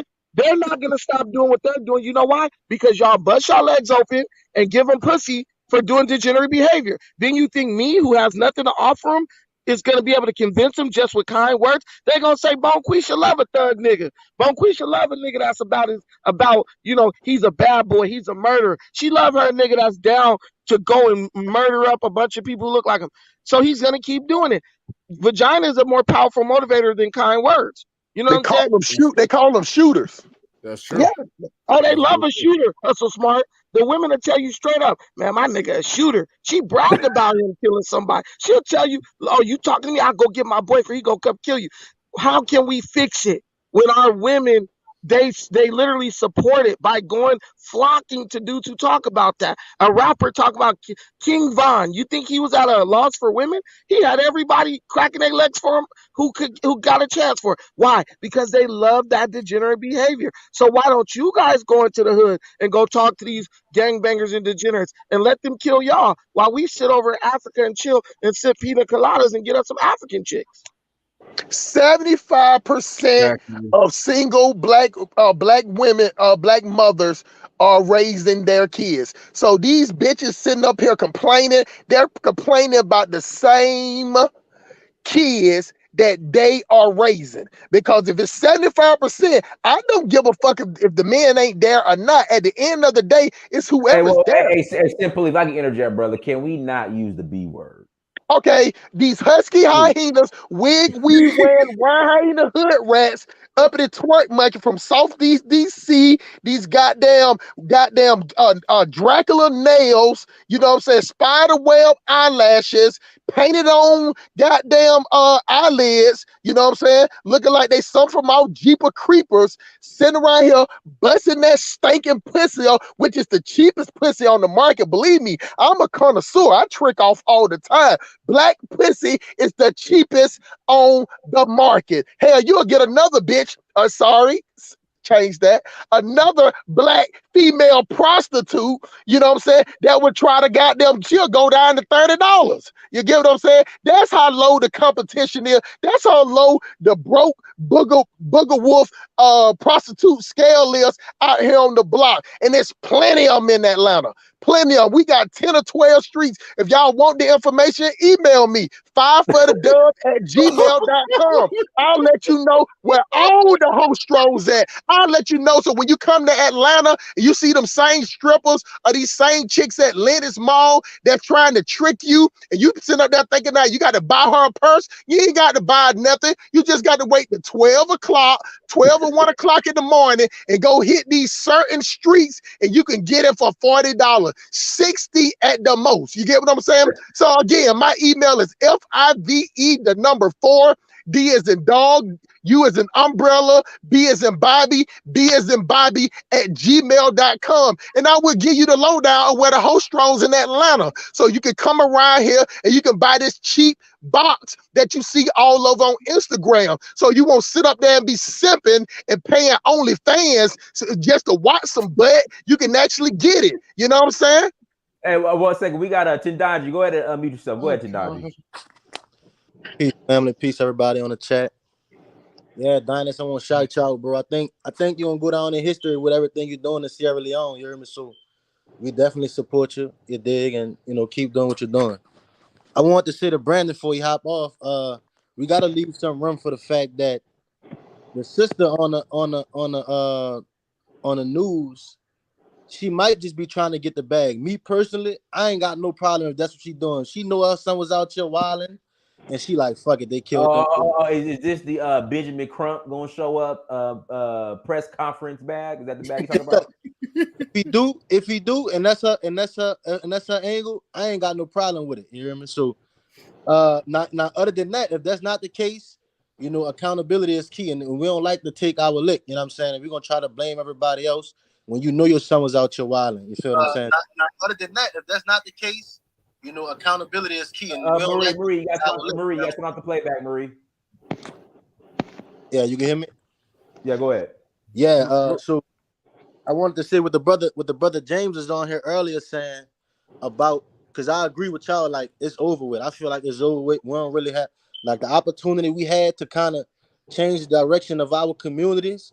It's came and it's went. You feel me? Like when I was young, you know, when I was 5, I was born in 93. When I was 5, 6, 7 years old, the gangsters and the killers used to come knock on our door.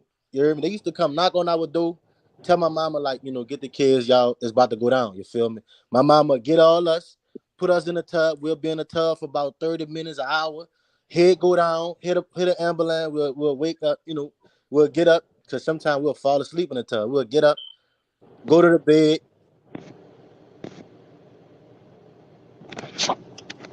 Man, you got to do better with that Boost Mobile, Shawty. I got a phone call back. Y'all get me? Okay, no problem. And then go ahead. Then I got Marie on, but go ahead. I want to hear from the females. So go the women. I'm sorry, the women. Yeah. So those days are over with. No, ain't nobody coming knocking on your door and warning you when it's about to go down. Like out here, I read about in the 70s, they had the Black Panthers was out here in New Orleans, and they had a shootout with the police in a Desire Project. Now, you can't get these people to do nothing politically on behalf of their people. You know what I'm saying? The Desire Project is like one of the biggest projects in the country, and you know, in the poorest, and so it's a cycle of degeneracy, and it ain't gonna get no better. Ain't no way you could curve this and try to turn it around and make it better. It's over with. You know what I'm saying? Now, for the people who gonna stay and quote unquote fight, and you know, I ain't knocking nobody. You feel me? Like, but me and my family, we gone. You feel me? And that's that. Yeah. All right, go ahead, Marie. Unmute yourself, Marie.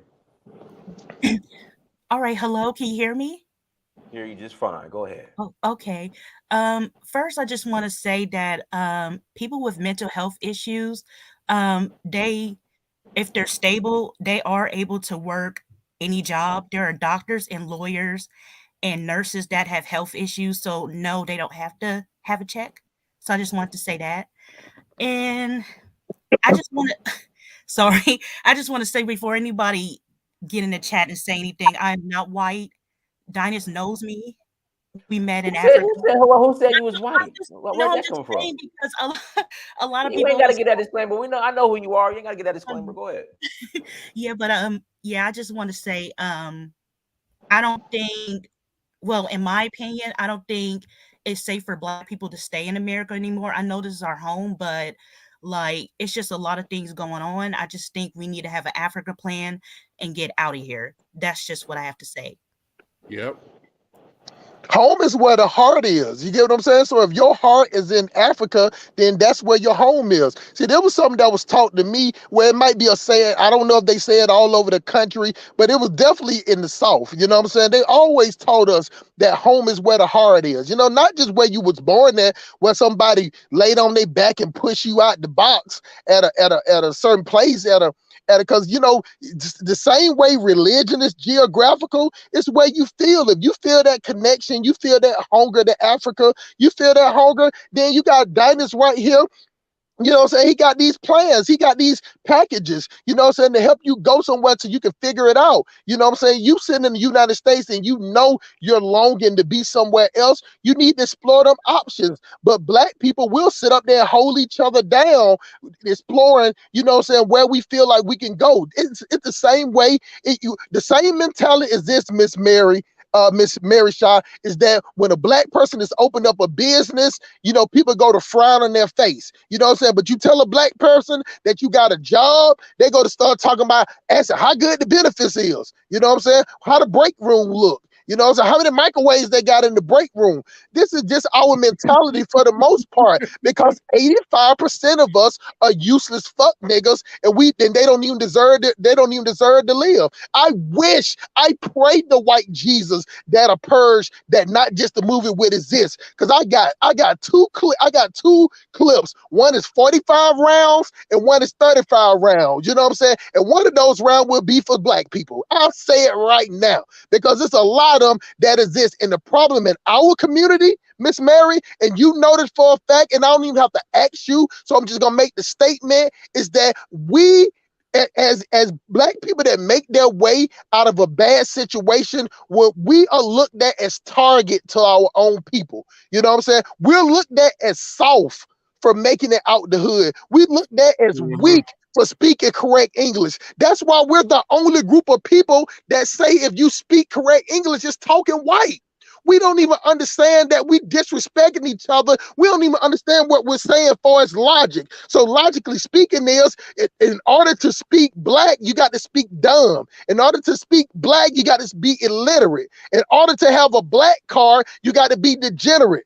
In order to have a Black car, that means you got to go around screaming, shaking your stinking ass everywhere you go, at the restaurant, at your kids' goddamn graduation, you know, at a picnic, at a funeral. You got to be at Walmart shaking your ass in the ice cream aisle. You know what I'm saying? You got to be screaming, period, every time somebody say something. This is just the way we are. And the problem in the Black community is more dumb niggas than it is smart niggas. Now, the difference between white people is that if you go out there to where the dumb rednecks are, you know what I'm saying, they stay where they at. You get what I'm saying? And one thing about white people, the rich white people facilitate for the dumb rednecks. They got rodeo, they got NASCAR, they got monster truck, they got all these places where they still can come together with those and make money off they so quote unquote rednecks. But what do Black people do?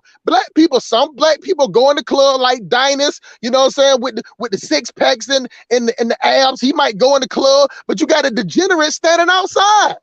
They wait for Dynas to come out there so they can snatch his earrings out his ear. You know what I'm saying? So they can follow him home. This is how we act. So therefore, we only have 2 or 3 things that we do as Black people as far as having fun. But with white people, they got over 163,000 different ways for them to go out there and free themselves and just be free of the mind. Everything that we do is dysfunction. You get what I'm saying? A cookout might be somebody get killed. You know what I'm saying? Go to a bar, somebody might get killed. You know, go to the club, somebody might get killed. Go to a graduation, somebody might get killed. Go to a goddamn funeral. These niggas shooting up funerals now. Hey, Simply. So I downloaded the book, the founder of the Crip gang. What's his name? Tookie Wilson. No, Tookie Williams was not a founder. Yeah, that's right. It was another dude before Tookie Williams. I'll tell you right now. They made that clear in the book. Like Tookie Williams was not. You're right. Tookie Williams just took it. He took it mainstream. I get what you're saying. Cause Brandon told me that too. Hold on. It was hold on. Raymond Washington. Washington. Yep, that's who it was. So listen. So back in the 70s, they would show up to a rival's funeral, walk in the funeral, shoot up the dead body in the casket, kick it over, and walk out. Jesus Christ! Like, what? Black Lion. That's just Black people. Black people always have to take something to the next level. You know what I'm saying? And the reason why Black women and all these people are start using these mental health things, because they just following white people. You know what I'm saying? That's what I'm telling y'all. Because white people use it, but the difference between the white people sit up there and that boy got the boy that shot them people at the grocery store. They already got $5-10 million, you know, that they don't raise. You know what I'm saying? Because when racist white people still crowdfund. That's the difference between racist white people and so quote unquote Black extremists. We don't fund our Black extremists. You know what I'm saying? We start cracking jokes. Even the black guy, forgot his name, Disco Rick, whatever his name, he was walking up to the Capitol and Stone Mountain with the guns and everything. Black people just sit around cracking jokes. That's what we do, because we think everything funny, and all we want to do is shake our stinking ass and the females hollering, period. That's it. And clapping their hands and acting like they snatching something out the sky while they talking and combing through they fake hair. You know what I'm saying? Like with some dragging things. You know what I'm saying? Just constantly keep. You know, it ain't your hair, and you don't got no feeling to it at all. You know what I'm saying? But you'll sit up there and worship somebody else's hair, and then try to just call it a protect their hairstyle like some type of way crazy. Now, Dinah, right, well, we're talking about this situation right here, but you did a video on the video. You did a video on the dude that shot the security guard over there off Cleveland Avenue, who walked up to the back hill. Now, see, this is the thing. I got a video, and I'll show you right where he shot that dude. That's where I get my car washed at. The car wash opens up on the weekend right there. You know what I'm saying? So, you know what I'm saying? Yeah, you know how they do that, like they talking like they snatching the words out the air. You know what I'm saying? So this is the thing. See, a lot of people got it mixed up. The dude that shot him was a bum. Right next to where he shot them at is it's a Latino bus station. You get what I'm saying? So if you pull up that location on Google, you'll see a bus out there that pulls up. So it's a American Deli. It's a bus station right there. Then it's a liquor store. But see, but behind that building was number bums. That's why the dude didn't shoot the bomb right there, because they're all bums. Hold on. Is it how far is it from so Metropolitan? Yes. How far is it? How far is it from like the run and shoot? Just keep going for the. Oh no, it's all the way. It's all. No. See, okay. Say for instance, you're walking out of run and shoot, right? Right, make a right. So you got to make a right, go all the way up to Cleveland Avenue where the Kroger gonna be on your right, and it's gonna be the hood Family Dollar with the razor wire out there and the metal detector. You got to make a left. Oh, you got to make a left right there. Okay, then go down.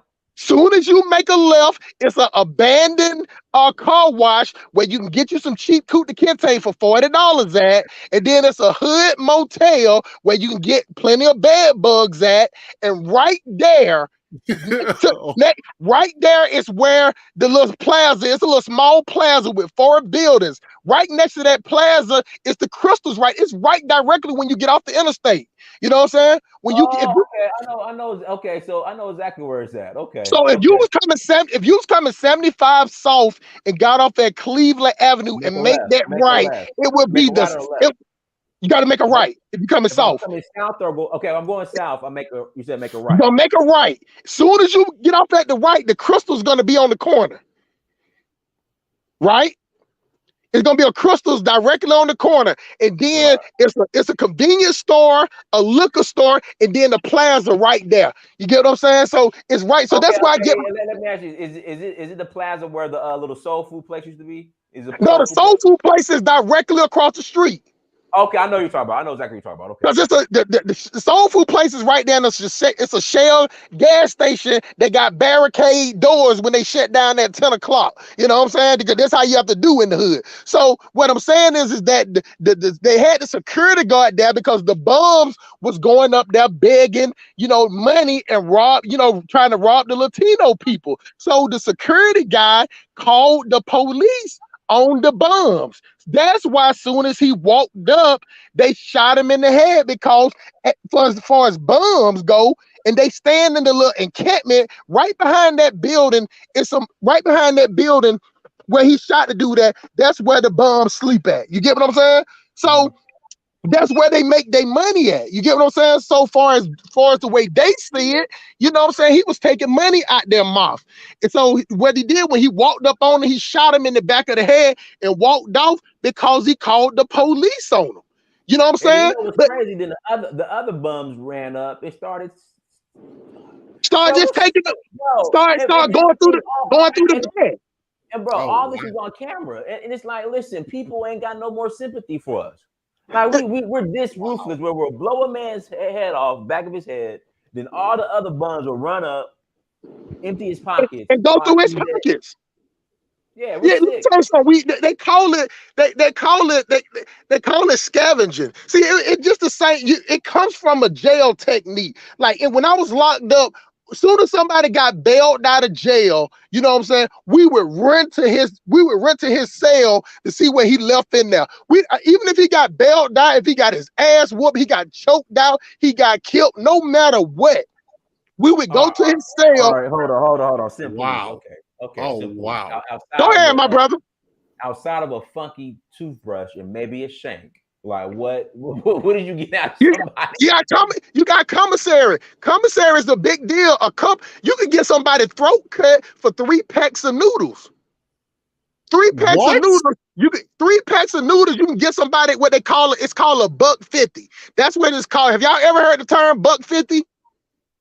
It's a $1.50. That means you get sliced across the face or you get sliced across the throat. And the reason why it's called a $1.50 because 3 soups on the store call cost 50 cents a piece. Now you can go at Kroger, Walmart, and you can buy some noodles for 25 cents. In prison, they cost 50 cents. So that's why it's called the $1.50. So if you want to put a hit out on somebody in jail, all it would cost is $1.50. That's it. $1.50 will get you, you know what I'm saying, get your insides on the outside. That's what it would cost. But that's the animalistic ways of black people. You get what I'm saying? They're just the way we work. Let me ask you this. I'm starting to notice something though, Police, that a lot of this behavior that's taking place in the black community is coming from the prison system. Yes. But now, one thing about it is, I'll put it like this. I'll put it like this because, you know, a lot of people always thinking like I'm just arrogant or whatever. I came from the gutter, y'all. I've been out in the streets since I was 14 years old. When I went to prison, I wasn't that much of a fighter. You get what I'm saying? But prison, when I came in there, my homeboys talked to me. He told me, you got 2 options. You can fight or you can fuck. That's it. You get what I'm saying? He said, these are the options. The niggas are throwing gang signs up at the door. You're going to have to make a decision. You get what I'm saying? So a lot of guys that's on the street, they decide to be in gangs because when you go to prison and you go through orientation, they ask you what gang you in. Now, one thing that's messed up by the prison system, they don't give a fuck. They're going to put you with your gang. You know what I'm saying? If you're blood, they ain't gonna put you with the Crips. You get what I'm saying? If you're a Latin king or with the folks, they ain't gonna put you with the blood. See what I'm saying? So that's the way that it is. So when you hit that dorm, you got 3 type of dudes. You got the extortionists, you know what I'm saying? You got the booty bandits, you know what I'm saying? And you got the old niggas. You know what I'm saying? That's it. Unless you're an old nigga. Now, the one thing I give prison a pass for, that they give old niggas a pass. That's it. You know what I'm saying? But anybody under the age of 45, it's fight or fuck. Now, you on the streets, what y'all say? We say fight or flight, right? It's fight or flight.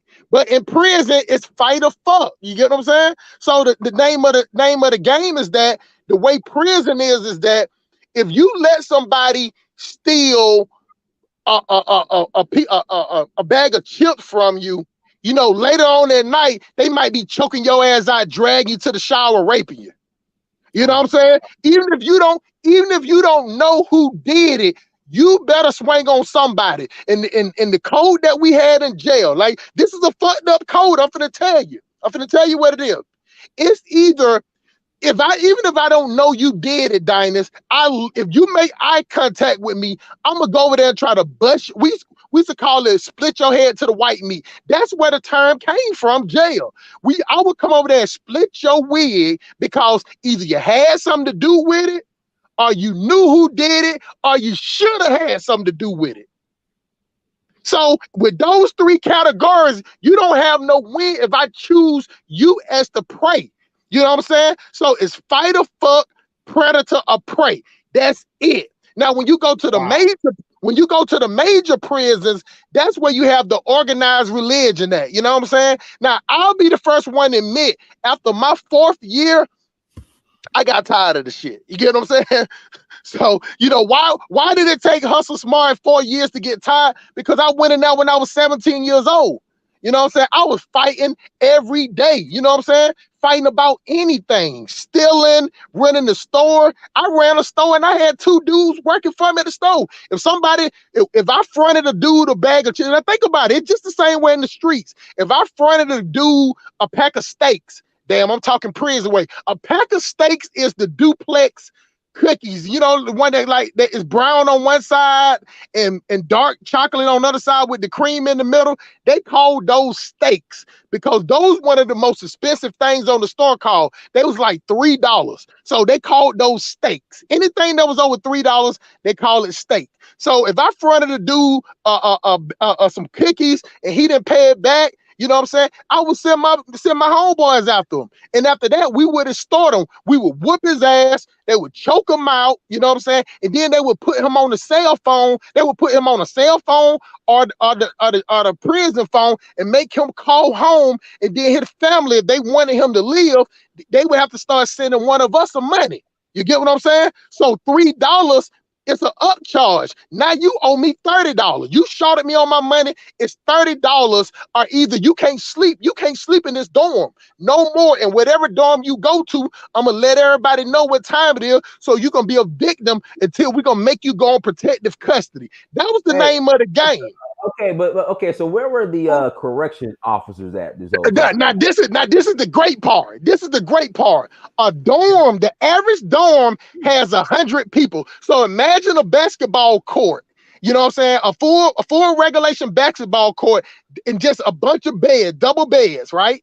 You know what I'm saying? So the officer, he just stands at the door, like the person that's collecting the money at the gym. He just stands right there. We run the dorm. It was only 1 officer per 100 inmates. 1 officer, Dynas. You get what I'm saying? So he wasn't gonna come in there and buck, you know what I'm saying? Matter of fact, we would pay the officer to bring in, we used to call it free world stuff, you know what I'm saying? We used to call it free world. Anything an officer brought in, call it free world. So, you know, them officers ain't making but like $25,000 to $28,000 a year. They ain't finna be in jail. They don't carry no weapons. You got 100 inmates and 30 of us got shanks, and he ain't got nothing but a CB. So he's sitting right there, and he'd just be like, well, you know what? Long as y'all keep it down, whatever, that's it. So if something happened, we would go out there and tell the guard, hey, man, it's a dude back there, he raped. You know, go ahead and get him out of there. So all they would do is they would call the CERT team and come and get him out of there, take him to the infirmary. If a dude get his head busted, they'll be like, come and get him out of there. And if a dude is weak, they'd be like, man, get him up out of here. We would throw people out of the cells. It wasn't the officers. The officers didn't run nothing. The only thing we couldn't do, Dynas, we could not leave out the gym. That's all we couldn't do. But everything else inside, it was fight or fuck. It's predator or prey. And it was all the time. I slept with my boots on. I had 2 skull caps on, you know, toboggans, whatever y'all want to call them. I slept like that every night. You know what I'm saying? Because when the light, all the lights wouldn't go off, they would dim the lights. Soon the lights go off, it was always a fight. I was in a terror dome. You know what I'm saying? So that's what we called them. We called them terror domes. Where it was a fight almost every night, 3, 4 o'clock in the morning. Dudes getting raped all the time. You know what I'm saying? And that's just the way it was. So if you came in there, and this is the last part. This is the last part. So after my 4th year, I didn't think that I was going to get out of prison. You know what I'm saying? I had told my mom, my sister, I said, I don't think I'm going to make it out of here because, you know, I had got away with a few things of getting charged. You know, you get free world, they call them free world charge because you get like disciplinary reports. They call them DRs. That's just insubordination, failure to file instruction. Oh, they do got reckless eyeballing too. You know what I'm saying? You can get, but those ain't number store restriction and get violated. But, you know, I came close, you know what I'm saying, to getting a free world charge. And I said, man, I'm not going to make it out of here. You get what I'm saying? And so it was an older Muslim dude that told me, you know what I'm saying? He was like, man, you know what? I can tell you about that life if you have to be about that life. He said, but when everybody is gone, you know what I'm saying? He saw me working in the He saw me working in the library. I was cleaning up. I was a library orderly. That means I cleaned up the library. And he said, man, you cool as hell. You know, you read books and all this. He said, but when you get back to the dorm, you looking for the first person who you want to slap. He said, man, come over here and join the Muslim brothers. And one thing about the Muslim brother Islam is that they all ate together. They all hit the yard together. They all prayed together. They read the Bible every night together. The only religion in prison that got respected was the Muslim. Because to tell you the truth, all the faggots would go to church. At the church hall, that's why all the faggots and they boyfriends used to go meet up with each other. The Christian part of prison, because one thing about it, if they catch these two dudes fucking, if they ain't got raped or nothing like that, they would separate them. They would try to put one of them in another dorm and to separate the punks. You know what I'm saying? But them dudes were so sissified. Them dudes used to be standing at the window, and the other dude would be standing at the window and watching each other across the hall until they go to sleep. I'm talking about they used to be the weirdest shit in the world. The dude used to go get his food and his coffee, and he used to sit at the window, and we used to call them monster punks. You know what I'm saying? Because they look like Luferino, you know what I'm saying? So the monster punk would be across the pond. You know what I'm saying? They just staring at each other. And then they would go meet up when it was time for church. You know what I'm saying? The Muslim, we used to do ours on Fridays and Wednesdays. So the email would come by twice a week, but the church service was only once a week. So that's where all the fuck shit would go on. You know what I'm saying? Up there. So you'll see them niggas, they be sending each other laps and everything. Niggas out there fighting, passing, shaking. That's why all the deals was going down there. Cause it used to be a dude used to make shanks. I had me probably like 6 of them. You know, so I wasn't playing no games. But when I converted to Islam, that's what slowed me down. And I can admit that the Islam dude protected me from, you know, going back out there. I had to stop gambling. I couldn't run the store no more. You know what I'm saying? I couldn't smoke weed no more. You know what I'm saying? I'm talking about masturbate. We used to call it killing. Yeah, y'all call it masturbation. We used to call it kill. So say if there's a female officer walk in the dorm, they used to be like, kill on range. And all the dudes would run to their door and get their kit. So y'all want to know, what is a kit? A kit is a mixture of lotion and baby oil. You know what I'm saying? Oh, God. So the dudes would run around. All right, no, we gonna stop it right there. That's it. That's all the info you want. Oh, God. The podcast was special. We're gonna pause right. We're gonna stop it right there. Hey, yo,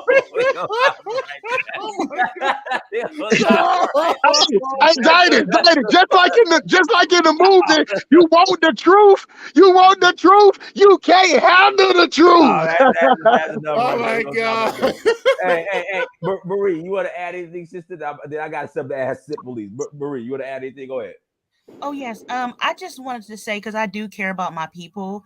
I just wanted to say, for the ones that want to stay in America, like, what do you all plan to do in the future? Because there's no code of conduct in the Black community. There's no rules or regulations, and anything goes on in our community. Like, what do you plan to do for those who want to stay? Like, hold on. I like if there's any ADOS FBA in the chat room, listen. Links in the chat room. Call in. I can't answer that. So you guys can answer that. So again, link is in the chat room. You know, Mo Williams, you know, the FBA ADOS crew. You guys are more than welcome to click on that link and call in and ask Miss Marie's question. Like, what's the end game? What is the end game? I would like I like to know. Like, I really would like to know your guys' plans. Again, link is in the chat room. Simply, is this? Go ahead, Marie. Go ahead. They're saying, people are saying that there's rules, but I mean, I don't see. I mean, look at our community; it's dysfunctional. Like, I mean, I don't know. I just don't see a brighter future for Black America. I just don't, and I don't mean to talk down on my people. Of course, I'm Black American, but I just don't see a future in America. And I just don't understand why some of us want to choose to stay. I know that's where we were born, but I just don't understand. Like, I mean, for 400 years, what good has happened? Nothing. It seems like nothing to me. So that's all I have to say. Hey, links in the chat room. Listen, I would like one of the ADOS to call in. Sim Police, is it safe to say? And we gotta do a separate show on it. We're kind of off topic. We gotta get back on topic. Oh yeah, man. You know how I am, man. You know what I'm saying? Yeah, it's all good. But I'm gonna ask you this: is it safe to say that prison system has taken over? I mean, the prison culture has taken over Black America. Prison culture has definitely taken over because for the simple reason that most of the men, most of the thug men, you know what I'm saying, the Pookas and Ray Rays come from prison. And if you sit in prison for any longer than a year or two, you're going to develop that kill or be killed mentality. So when you get on the streets, you don't see no value in your life. So this is what you learn. This is what you learn. This is why it's going to hell. Because one thing about the prison mentality, it shows you is that long as you kill your own, it won't be no hush. So say for instance, if I shank a dude, you know what I'm saying, in prison, ain't nobody gonna come in there and say nothing. You know what I'm saying? But if I shank an officer, then they gonna shut the whole dorm down. We might be shut down for a whole, let me tell you, a dude threw a battery and hit an officer in the forehead. They shut the whole dorm down. We was on lockdown for 30 days. 30 days in your 30 days. You know what I'm saying? So, but when the black dude got shanked, nothing happened. They just rolled him out of there, and then they called the dorm artists to clean up the mess. They didn't come over there and take no pictures. They didn't ask no questions. They didn't do no investigation. So what does that tell? What does that tell a black man when he get out of jail? You know what I'm saying? That long as I terrorize my own people, you know what I'm saying, I can get away with that. You know what I'm saying? Because I can oppress my own people. But if I go out there to the white people neighborhood, you get what I'm saying? Now it's going to be some fuss. So, you know what I'm saying? I don't want to go back to jail. So where would I most likely get away with robbing? Black people or white people? Who would I most likely get away with killing? Black people or white people? What witnesses to a murder that I can scare? Black people or white people? People that's in your close surroundings. You know what I'm saying? So it's a prison mentality. One of my homeboys is locked up right now in Macon, Georgia, and he was locked up for a murder charge. And one of his co-conspirators got out of jail, and he just got killed yesterday. He got out of jail. 12 hours later, he found dead because we have that culture. You know what I'm saying? Even though the black culture say no snitching, we got plenty of snitches. But the thing about it is, even though we have that culture, black people are willing to risk snitching for $400-500. So they'll risk I just told you, brother, that people will kill you in prison for $1.50. So on the streets, I can get your niece and nephew knocked out their Air Force One for about $750. An ounce of clean powder will have your whole house shot up. You know what I'm saying? So they bring that mentality back because all you have is the hood. And so the dysfunction sells in the hood. You get what I'm saying? That's why we shoot. That's why we shoot out the cameras. That's why we shoot out the street lights. Cause we want it to be dark. Because that's where the gremlins come out at. You know what I'm saying? We thrive in the dark. That's one thing I give black people credit for. We thrive in the dark. You know what I'm saying? When it's daylight, we look out of place. You know what I'm saying? That's why we look all weird. So at nighttime, you don't look bad when you wearing your skull cap over your head. You can't see nobody's face. You know what I'm saying? And you carrying a strap. You know what I'm saying? These niggas can't carry no strap because they pants down too low. You know what I'm saying? Where you gonna hide that in your drawers? You know what I'm saying? So it's easy to conceal your gun at nighttime. So therefore, we terrorize each other because that is most likely, it's no outrage. The only time black people get outraged is when a white person kill a black person.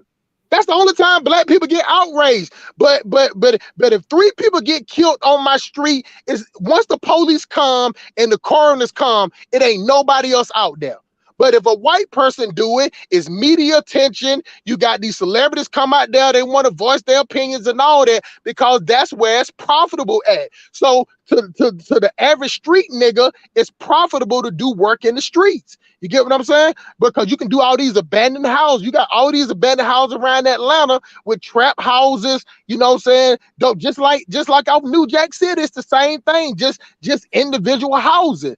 So the prison mentality with these dudes come back. And one thing about black people, Dinus, we look up the prisoners. My homeboy just did the dude, me and him, we was born the same year. He went off to college when he was 17. I got out and went to prison. They threw a cookout for both of us. Who you think got the most people coming to the cookout? The dude, me, Hustle Smart, that just did 4 years in prison, or the dude that did 4 years in college? Who you think all the girls came to that wanted to be the first female I bust up when I got out of jail? You know what I'm saying? It was 4 or 5 chicks. Damn. That's how dysfunctional. So we look up to the thug and the street nigga in our community, and the dude that just got out of jail, got out of college, he's useless. He a square. He a sucker. He a supersized simp.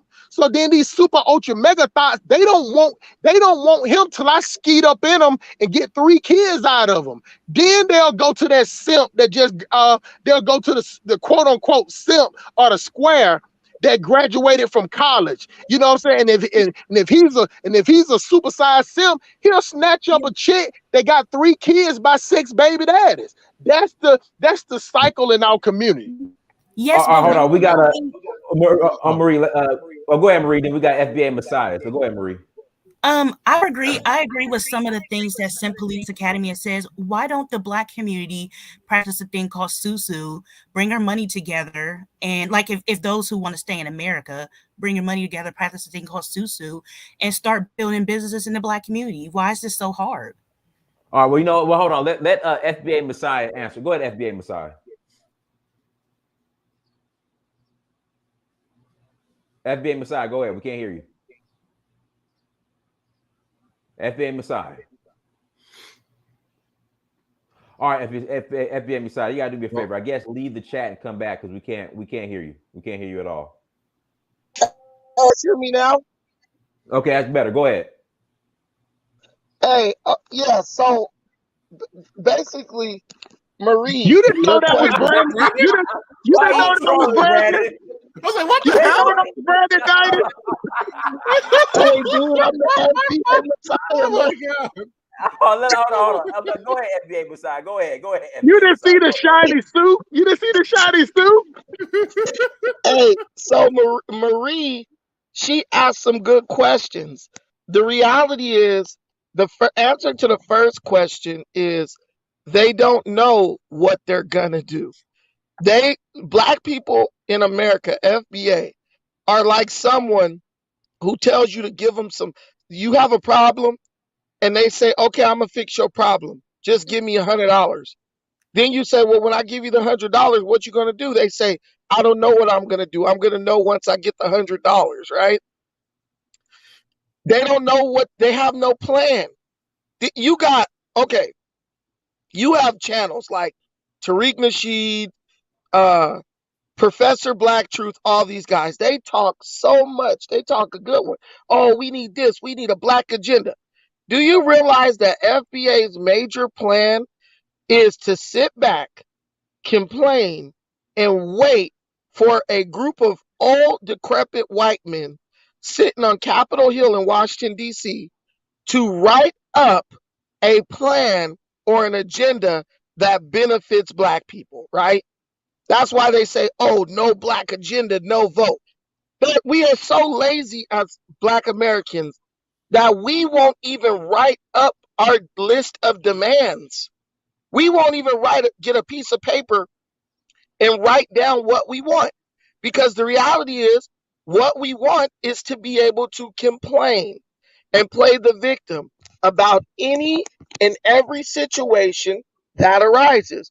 We feel that there is power in victimhood, and it just doesn't work.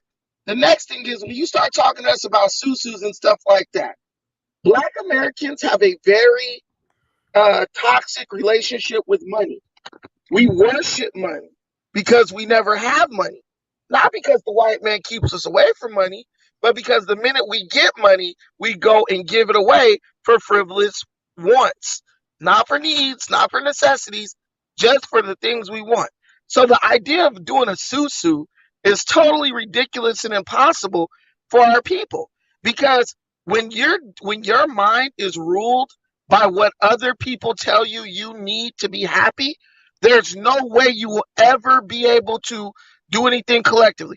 I have a investment group called OAP, right? A good friend of mine. Um, he was his name's Jakari. I'm gonna just tell everybody his name so you guys could judge him and clown him. I have a friend named Jakari, right? The guy was like, hey man, he invested in OAP. He put like $300 in and then he stopped investing money, right? So after we make our land purchase and everything, we spend all the money because we purchased land. This guy comes to me and say, hey man, is it okay for me to pull out of OAP? Because I'm making all this money on crypto. And I want to take the $300 that I gave you and I want to invest it in crypto so I could triple it, right? I told the guy, obviously, there's no way in hell because the money's already spent and he might as well keep paying so that he can, claim his piece of land or whatever. But another question I asked him was, if you are making so much money with crypto, why do you need that $300 so that you can triple it? You say you're making all kinds of money and getting rich with crypto, but this little $300 has you're pressed over $300. If you were making this money, you should be like, yo, forget that $300. I'm gonna just keep on making money with crypto. But the reality with black people is we lie, we scam each other, and we don't know what to do when we get a dollar. All we do is try to follow the trends. So Marie, to answer your question, we have no plan. What black people are going to do in America is based on whatever the next white trend is. If the white man come out with the jump in front of traffic challenge, well, that's going to be our next thing that we going to do. If the white man come with the jump off of a cliff challenge, smoke crack challenge, then you have the answer. What are black people going to do next? We're going to do the smoke crack challenge. Remember the ALS challenge? Most black people didn't even know what ALS was. We sure was pouring buckets of ice water on our head, though. Dumping ice on our heads and shit, man. Oh my God. Remember the crate challenge? People climbing up on them crates, breaking their damn neck. We got that just fine. And that's what nobody understands. People believe this lie that's told every day that black people are the most influential on the planet. People on the planet. It's an absolute lie. Black people are the most influenced people on the planet. We are the easiest group to manipulate and to convince to adopt a trend, whether that's something beneficial, which is very rare, or something self-destructive. Every behavior of Black America today can be traced back to white degenerate behavior of the past. And that's exactly what people like Thomas Sowell say. And we reject him and call him a coon, and he's a self-hater and all that stuff because he tells the truth. The way we talk, you can't say talking proper is talking white. Talking like a nigga is talking white because we learned this way of talking from white rednecks on plantations.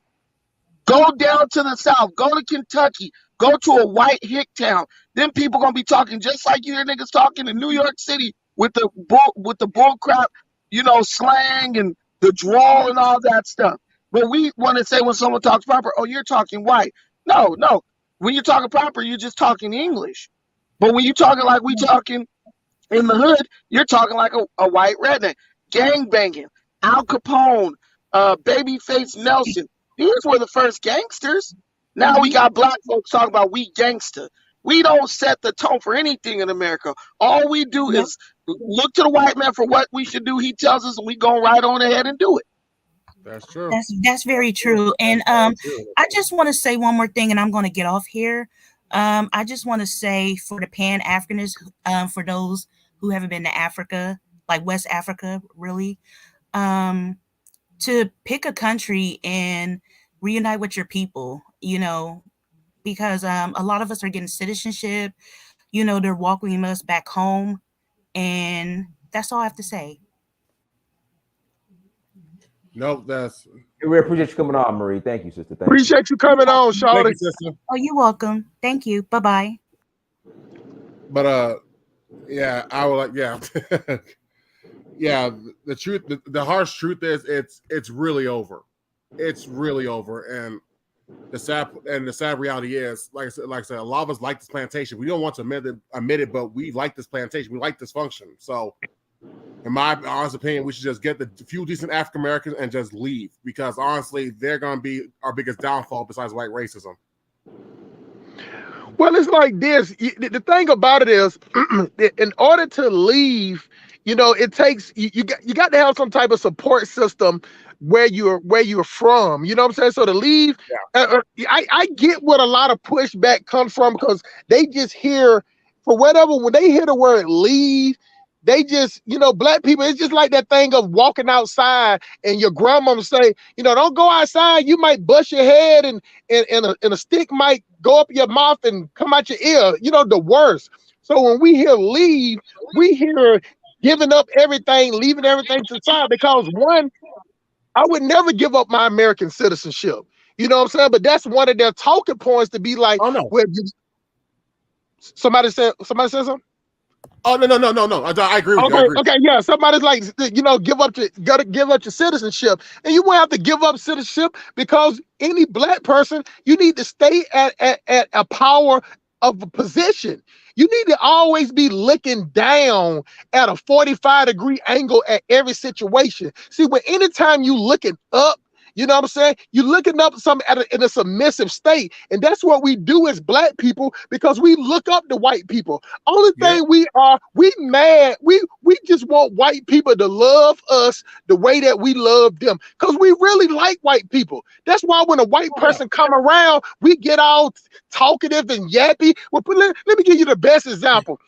Say for instance, your 8-year-old daughter do a dance, your 8-year-old cousin do a dance, you'll be like, oh shit, she fast, where her mama at. But let a white girl do that same dance, you'll get black girls out there trying to comb her hair, talking about she one of us. You know what I'm saying? So we celebrate the minimum that they do. So just like a black man, you know what I'm saying? A black man with a black woman, he got to have 12 figures. He got to have 12 Bentleys. He got to have 12 AK-47s. He got to be 12 foot tall. He got to have 12 bank accounts. But a white dude just got to be white.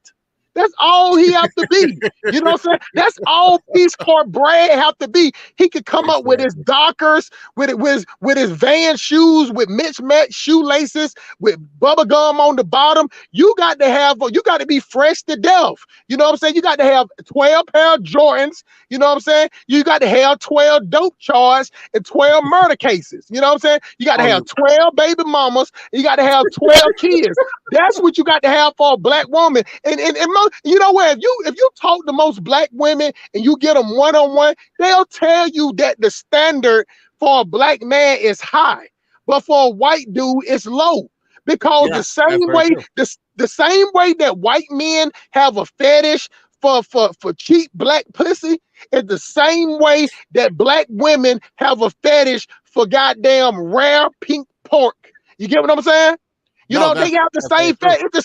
It's the same way on the slave plantation. How the hell could you see your brothers and sisters getting hung from a tree? You know what I'm saying? Watching your brothers and sisters getting raped and buck broken, watching sons and daughters put masks on their head, making them mate with each other, making them breed with each other. And you sit up to be like, you know what I'm gonna do after seeing all that?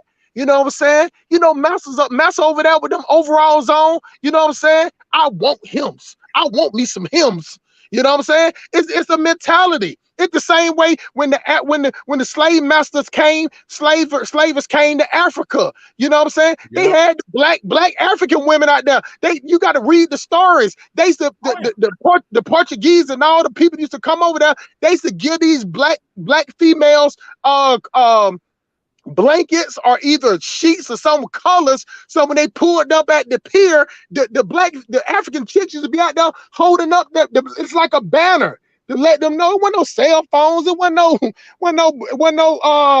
no type of way to get in contact. So they were just sitting around waiting. So that's how it is. We look up to white people, their goods and service, because we look at them as an employer, like a lot of black people say, a savior complex. We look at them as God. yes. No. It's as simple. Sip, go on and finish your thought, and I'm gonna let America First White Rifleman speak, and then to prove your point, because I brought this up before when I was in LA. All right, sisters, a lot of sisters would be like, "We ain't dealing with no Pookie and Ray Ray," but then they'll go to Orange County, get ran through by Orange County, Bottom Shelf Brad in Orange County. They'll then get ran through by Bottom Shelf Brad in Malibu. They'll then get ran through by Bottom Shelf Ernesto in East LA. And then they do find a Bottom Shelf Brad, they might upgrade to a 2-bedroom apartment in North Hollywood at best. Just as long as they got something white on them, white on their side. It was crazy. It was crazy. And like you said, they didn't have to bring, these white dudes didn't have to bring nothing to the table. Nothing. It's the same way how it is with anything. You get what I'm saying? So when you have that mentality, you can tell by it just been going on since the slave ship. You know what I'm saying? Because there's nowhere in the world that on the slave, because you can hear all the memoirs, you can listen to those memoirs, and those are recordings that they have from the slave. They used to sit up there and talk about how they used to see the slave master used to make them all sit around and watch when they whipped the female. When they whipped the male, when they hung them, they used to make the slaves sit out there and watch it so they could get it. So after you watching your brother or sister hanging from a tree, shitting and pissing on themselves, the first thing you want to do is go bend your stinking ass over, face down and ass up, and let master flop on top of you like a fish out of water. Believe me, there wasn't no running water back then. I remember one of the racist jokes I ever heard in my life that they said, why do you take 3 slave black females to an all-white picnic? You know what I'm saying? And I'm sitting there, I'm reading this shit. They said, so the black females can open up their legs to attract the flies because there's no running water in the plantation. You get what I'm saying? So, you know, these are the things, this is how they looked at us. But when a person has nothing, Dynas, when a person has nothing, you could give them a little bit of something and they feel better than all the rest of the slaves. Let's do this. Impor, go ahead. Impor. Yeah, my man. Look, I feel what you're saying, Simp Police Academy, but it's not real complainish. Like, yeah, we got a fucked up history here in this country. It's all of that. You preaching to the choir, but the shit you saying is like, then what? So what? Like, we got to get past that shit and do something about it now. And like my real opinion is fucked up, but it's like, I heard you say I'm not giving up my American citizenship. So you know what you mean? You need to go get you a white girl and have a baby. Because hold on for a second, bro. How long? Let me make a point. See, this is what we call ignorant logic. So why do, if I want to keep my how in the world in your brain that you equate to me keeping my American citizenship if I choose to want to live in Africa to want to go with a white girl? Please, come on, Doc. Listen, believe me, man, I'm straight from the gut. I'm from apartment 58A. Please explain to me how me keeping my citizenship equates to me getting with a white girl. Because what I'll say is, if you're gonna accept your American citizenship, you gotta accept that we ain't the only ones in this country. It's us and white. Bro. Hold on. Let me ask the question one more time. No. Because you ain't asking the question. I asked you a simple question. You said, this is what you said, because I listened real good. You said that since I wouldn't want to give up my American citizenship, then I should go get a white girl. So I'm asking you, how did you equate? Did you just misspoke then? Because come on, I can go either way, dog. You get what I'm saying? I'm good at what I do. So either you misspoke when you said that, or bring it on home. Explain it to the people how me want to keep my American citizenship, because I got kids in America. 9 out of 10, they mama ain't gonna let them go. You get what I'm saying? So how did you translate to me keeping my American citizenship to me getting with a white girl, which I have never fucked with a white girl ever in my life? But tell me, how did you equate that? Well, because I did misinterpret what you said. I guess I ain't hear the part about you wanting to go live in Africa. I thought you were saying that you want to stay an American and don't want to go to Africa. What I'm saying is, like, people that decide that they're gonna be American. If you black and you want to be American and you want to build America up and not just take the benefits of being here, go get you a white girl, because you got to understand this ain't our country. Like, these mixed kids running around, this is their country. They have the American phenotype.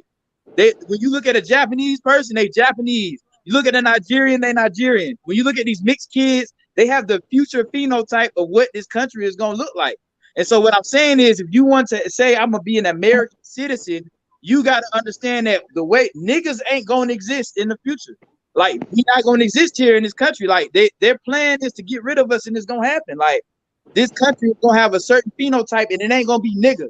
So we try to have a stronghold here. It's never gonna work. And I misinterpreted what you said, so that my apologies. But that's you're fine, my brother. That's the difference between. Go ahead, and I want America first. Right from me.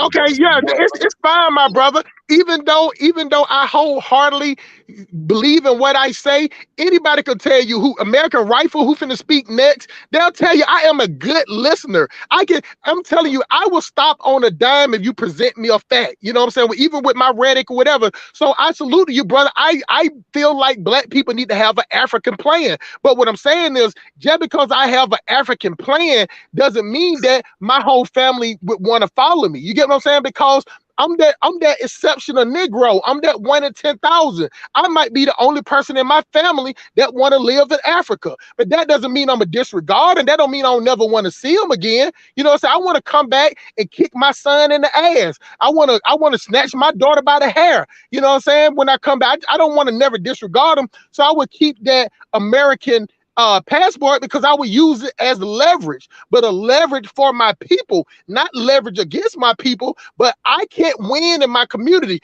That's why I'm on the outskirts. So for everybody now talking whatever, like I like this, y'all have no idea. We can pull paycheck to paycheck with 300-400 people in this chat, and I guarantee you, I guarantee you, I make more money than 99% of everybody in this chat. Everybody on this chat and everybody on this panel, I will guarantee that I make more money than 99.9% of it. It might be 1% of y'all that make as much money as I make. Well, look, hey, you ain't had to flex on us that goddamn hard. But you're right. I was wrong. I just want to apologize real quick. I was wrong. He accepts your apology. He accepts your apology. I appreciate that, my brother. America First Rifleman. Go ahead, unmute yourself.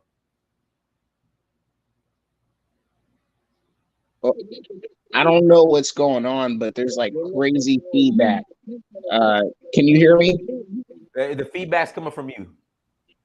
Yeah, it's on your end, Pat Jersey.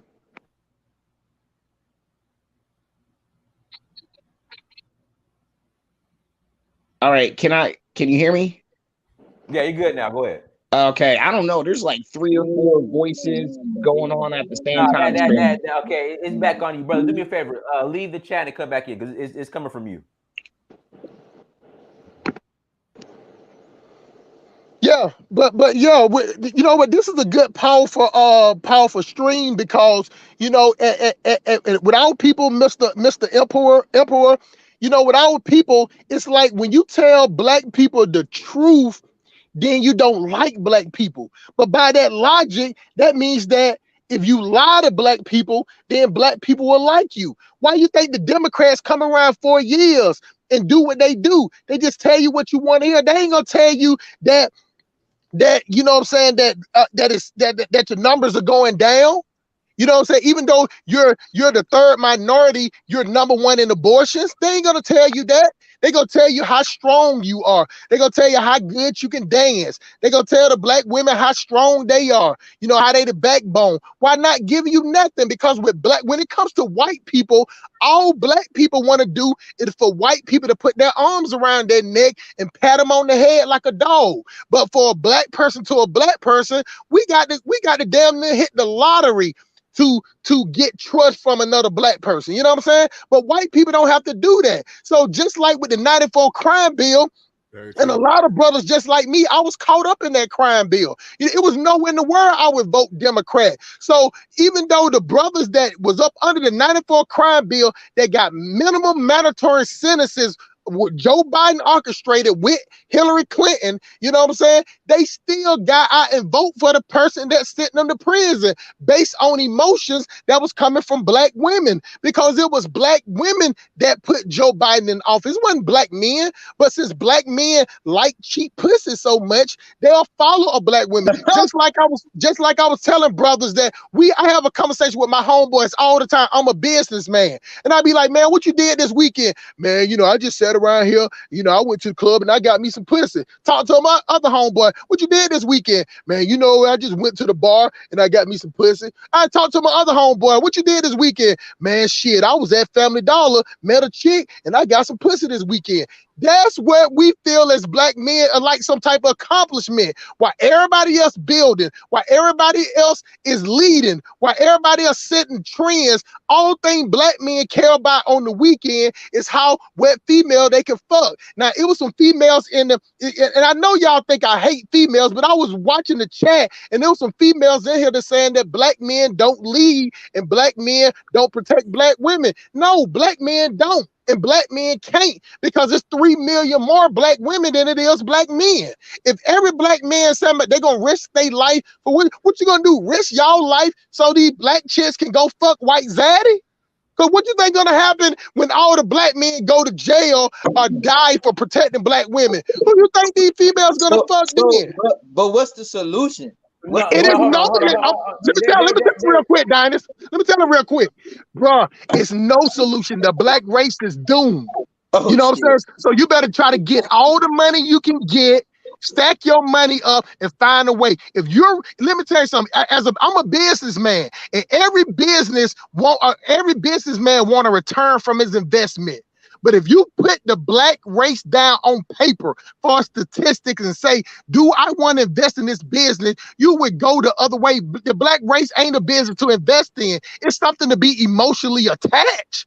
Because that's what we good at. We good at, oh Lord, won't he do it? Blessed by the best. Fix it, Jesus. I know God is real because he helped me get an apartment. I know God is real because he helped me get a job. I went to court today, and God is real because I didn't get these 5 years probation. You get what I'm saying? But we're not building anything. With all these millionaires and billionaires in the black community, we don't own nothing. We don't rent nothing. So if you ain't gonna rent nothing, take your money somewhere that you can invest in. Because here, black people would rather play in the NBA than to own the NBA. That's the simple version. America's first rifleman. Go ahead. You gotta mute yourself. Thank you, Dynast. It's an honor to finally be on one of your panels. I've been watching you for like at least a couple years solid. You know, I just been kind of lurking, so just love what you're doing.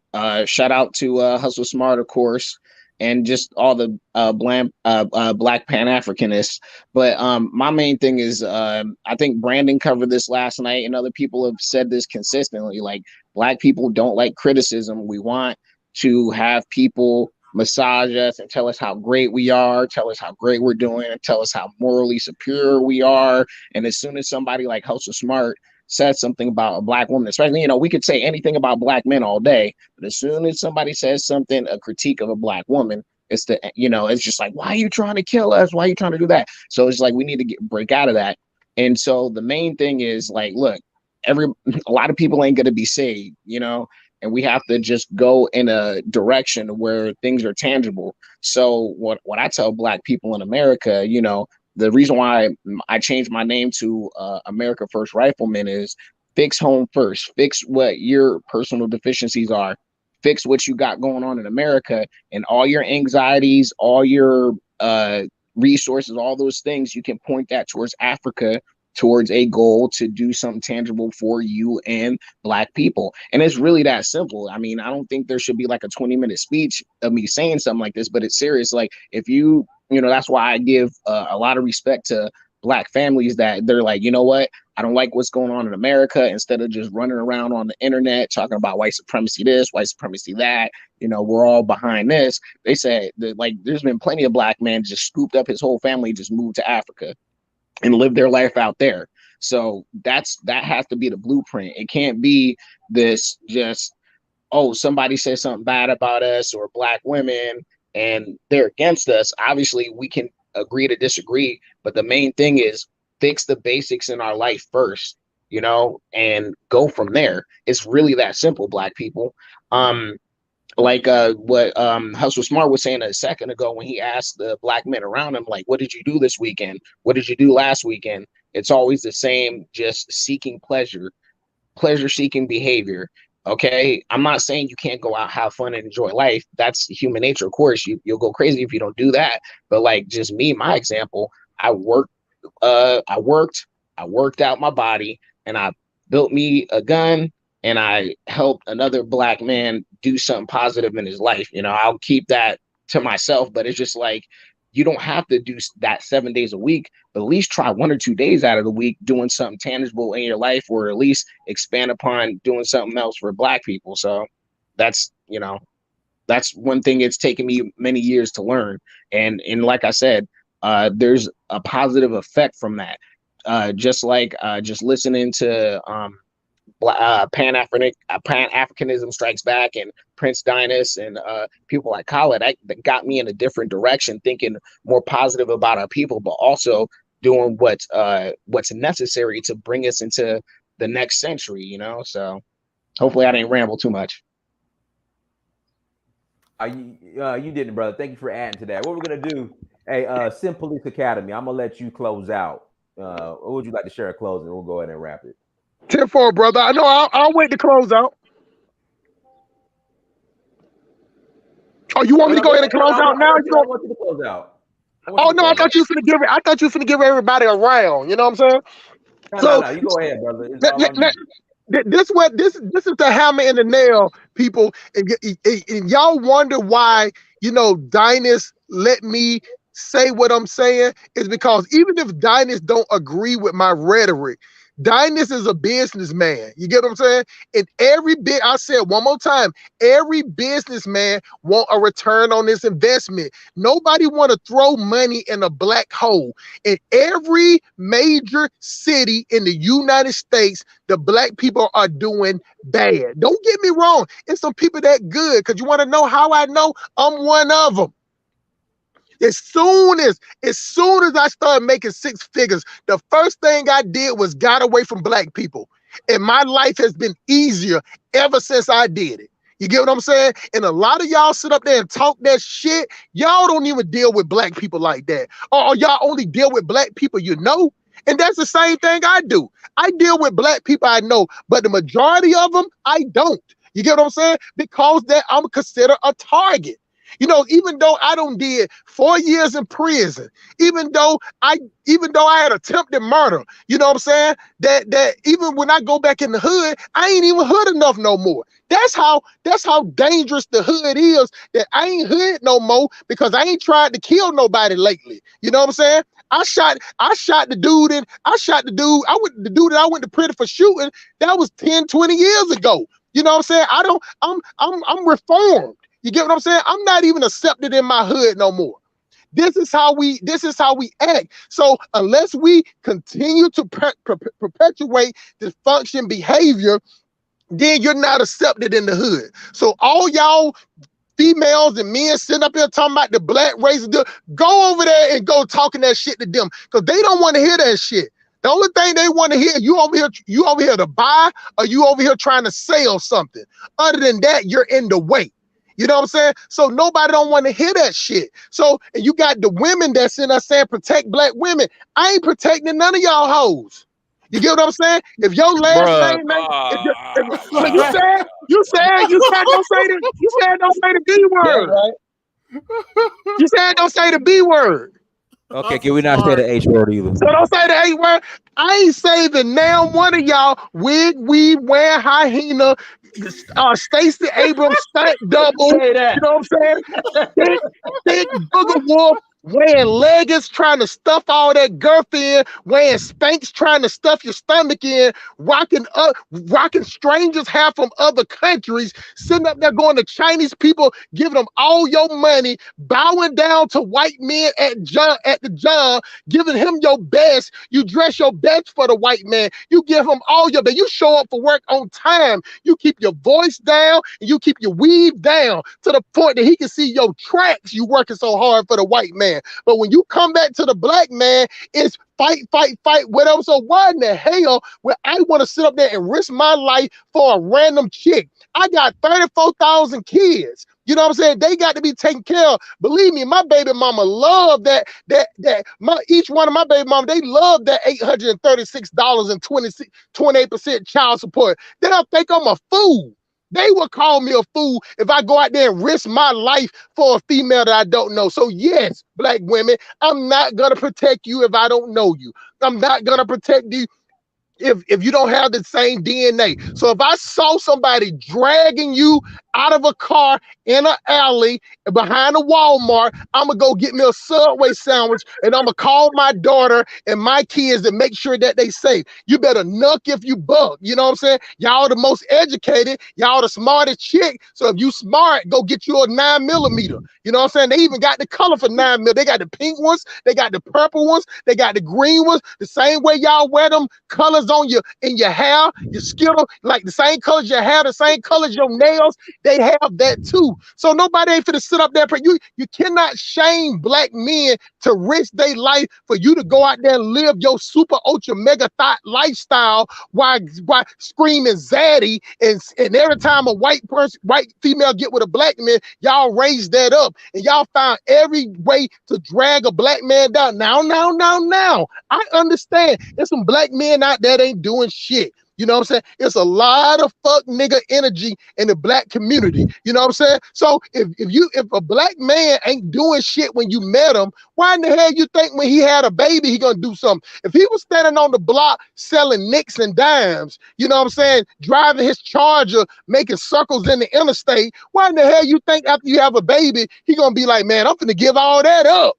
The nigga around 285. That's a funny shit. Ride around 285 in a circle going sideways. If he's sitting around here driving four-wheelers and motorbikes, popping wheelies going down the street, and just because you gave him some of that cheap-ass pussy, you know, you think that changed his life. The only thing changed your life if you watch one of Dinah's videos and he go over there and they eating that spicy greens or that spicy fufu with the goat pepper soup. That's what's going to change your life to leave Africa. You going in the, you like that, do you, Dinah? You like that? So you go in the hood, if you go in the hood and you pick out the worst of the worst, then talk about men ain't shit. No, your selection ain't shit because you go for that type of dude. And don't get me wrong, black women, I used to be that guy.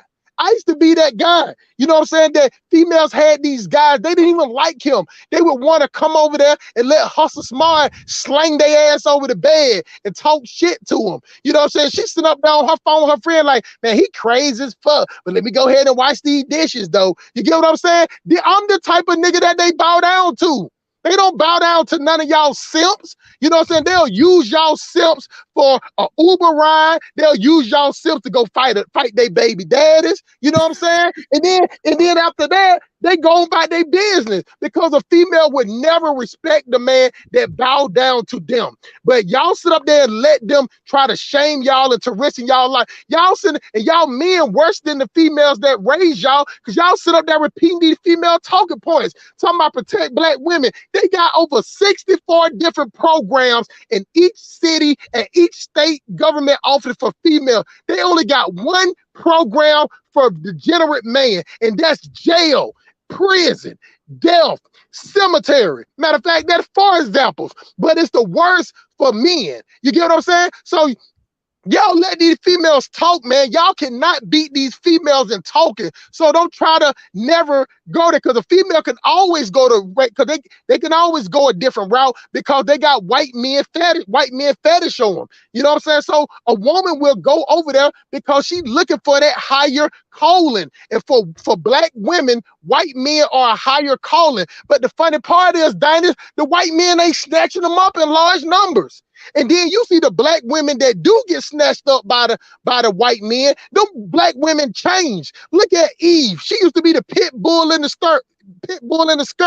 You know what I'm saying? Talking about fucking nigga doing up the finger sign like she shooting niggas. And you know, I'm from Philly, I spit in a nigga face. Now she with Peace Corps Brad. She over there talking about making couscous, you know what I'm saying? And vegetarian pumpkin pie. You know what I'm saying? Now she the head of the soccer. Now she the head of the soccer moms. You know what I'm saying? Now she wearing plaided dresses. You know what I'm saying? She ain't running around showing her pussy every time she bend over. So these black women that the white men that these black women are choosing, they change. But they ain't gonna sell Pukanisha. They ain't gonna sell LaQuinda. They ain't gonna sell Sharmacasia. You know what I'm saying? They ain't gonna sell Latrinda.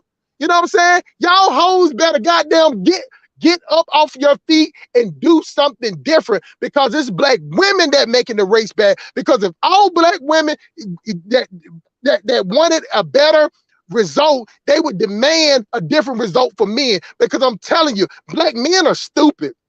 Black men are slow as fuck. So all they want is some pussy on the weekend. And if y'all made them make the criteria go up, black men would change. Because if they can do stupid shit, if they can do dumb shit, if they can kill, if they can sell drugs and still get pussy, why would they change? That means that I can do the worst things possible, and I got 7 to 8 chicks that trying to bust that box open, and I can flop on top of them like a fish out of water, and I can skeet in them or skeet in their face. You know what I'm saying? It's the options are unlimited for a street nigga. You know what I'm saying? It's the lames, the square, and the corporate dudes that got to do a lot to get some cheap pussy. But the nigga in the hood, he can have any bitch he want. That is the problem, black people. Until we change that, y'all can keep being hurt by the truth. You know what I'm saying? But if them ratchet shoes from the beauty supply fit, then that's what it is. You know what I'm saying? You got to, it just like they say, insanity is doing the same thing, want a different result. You can't cry your way out of this situation. You can't complain your way out of this situation. We are the third minority, and they have chosen Latinos over us. Matter of fact, with my job, if I ever had a position to hire 10 people, 9 of them would be Latino. I would hire one black person because he would see the Latinos' work ethic, and he can't bullshit with the Latinos. But if I hire Tyrone, Derek, Zarek, and Keyshawn, they're gonna be sitting up there bullshitting. So I would hire the 1 or 2 black people with the Latinos because I know how they work ethic are. And there's something about black people, when you put them in certain position, they will thrive. But if you leave black people in the roach pack, all you get is some degenerate roaches. And I dropped the mic after that. God damn. Hey, listen, everyone, thank you so much for joining.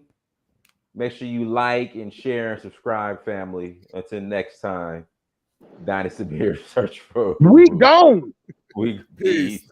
Peace, y'all. Good luck.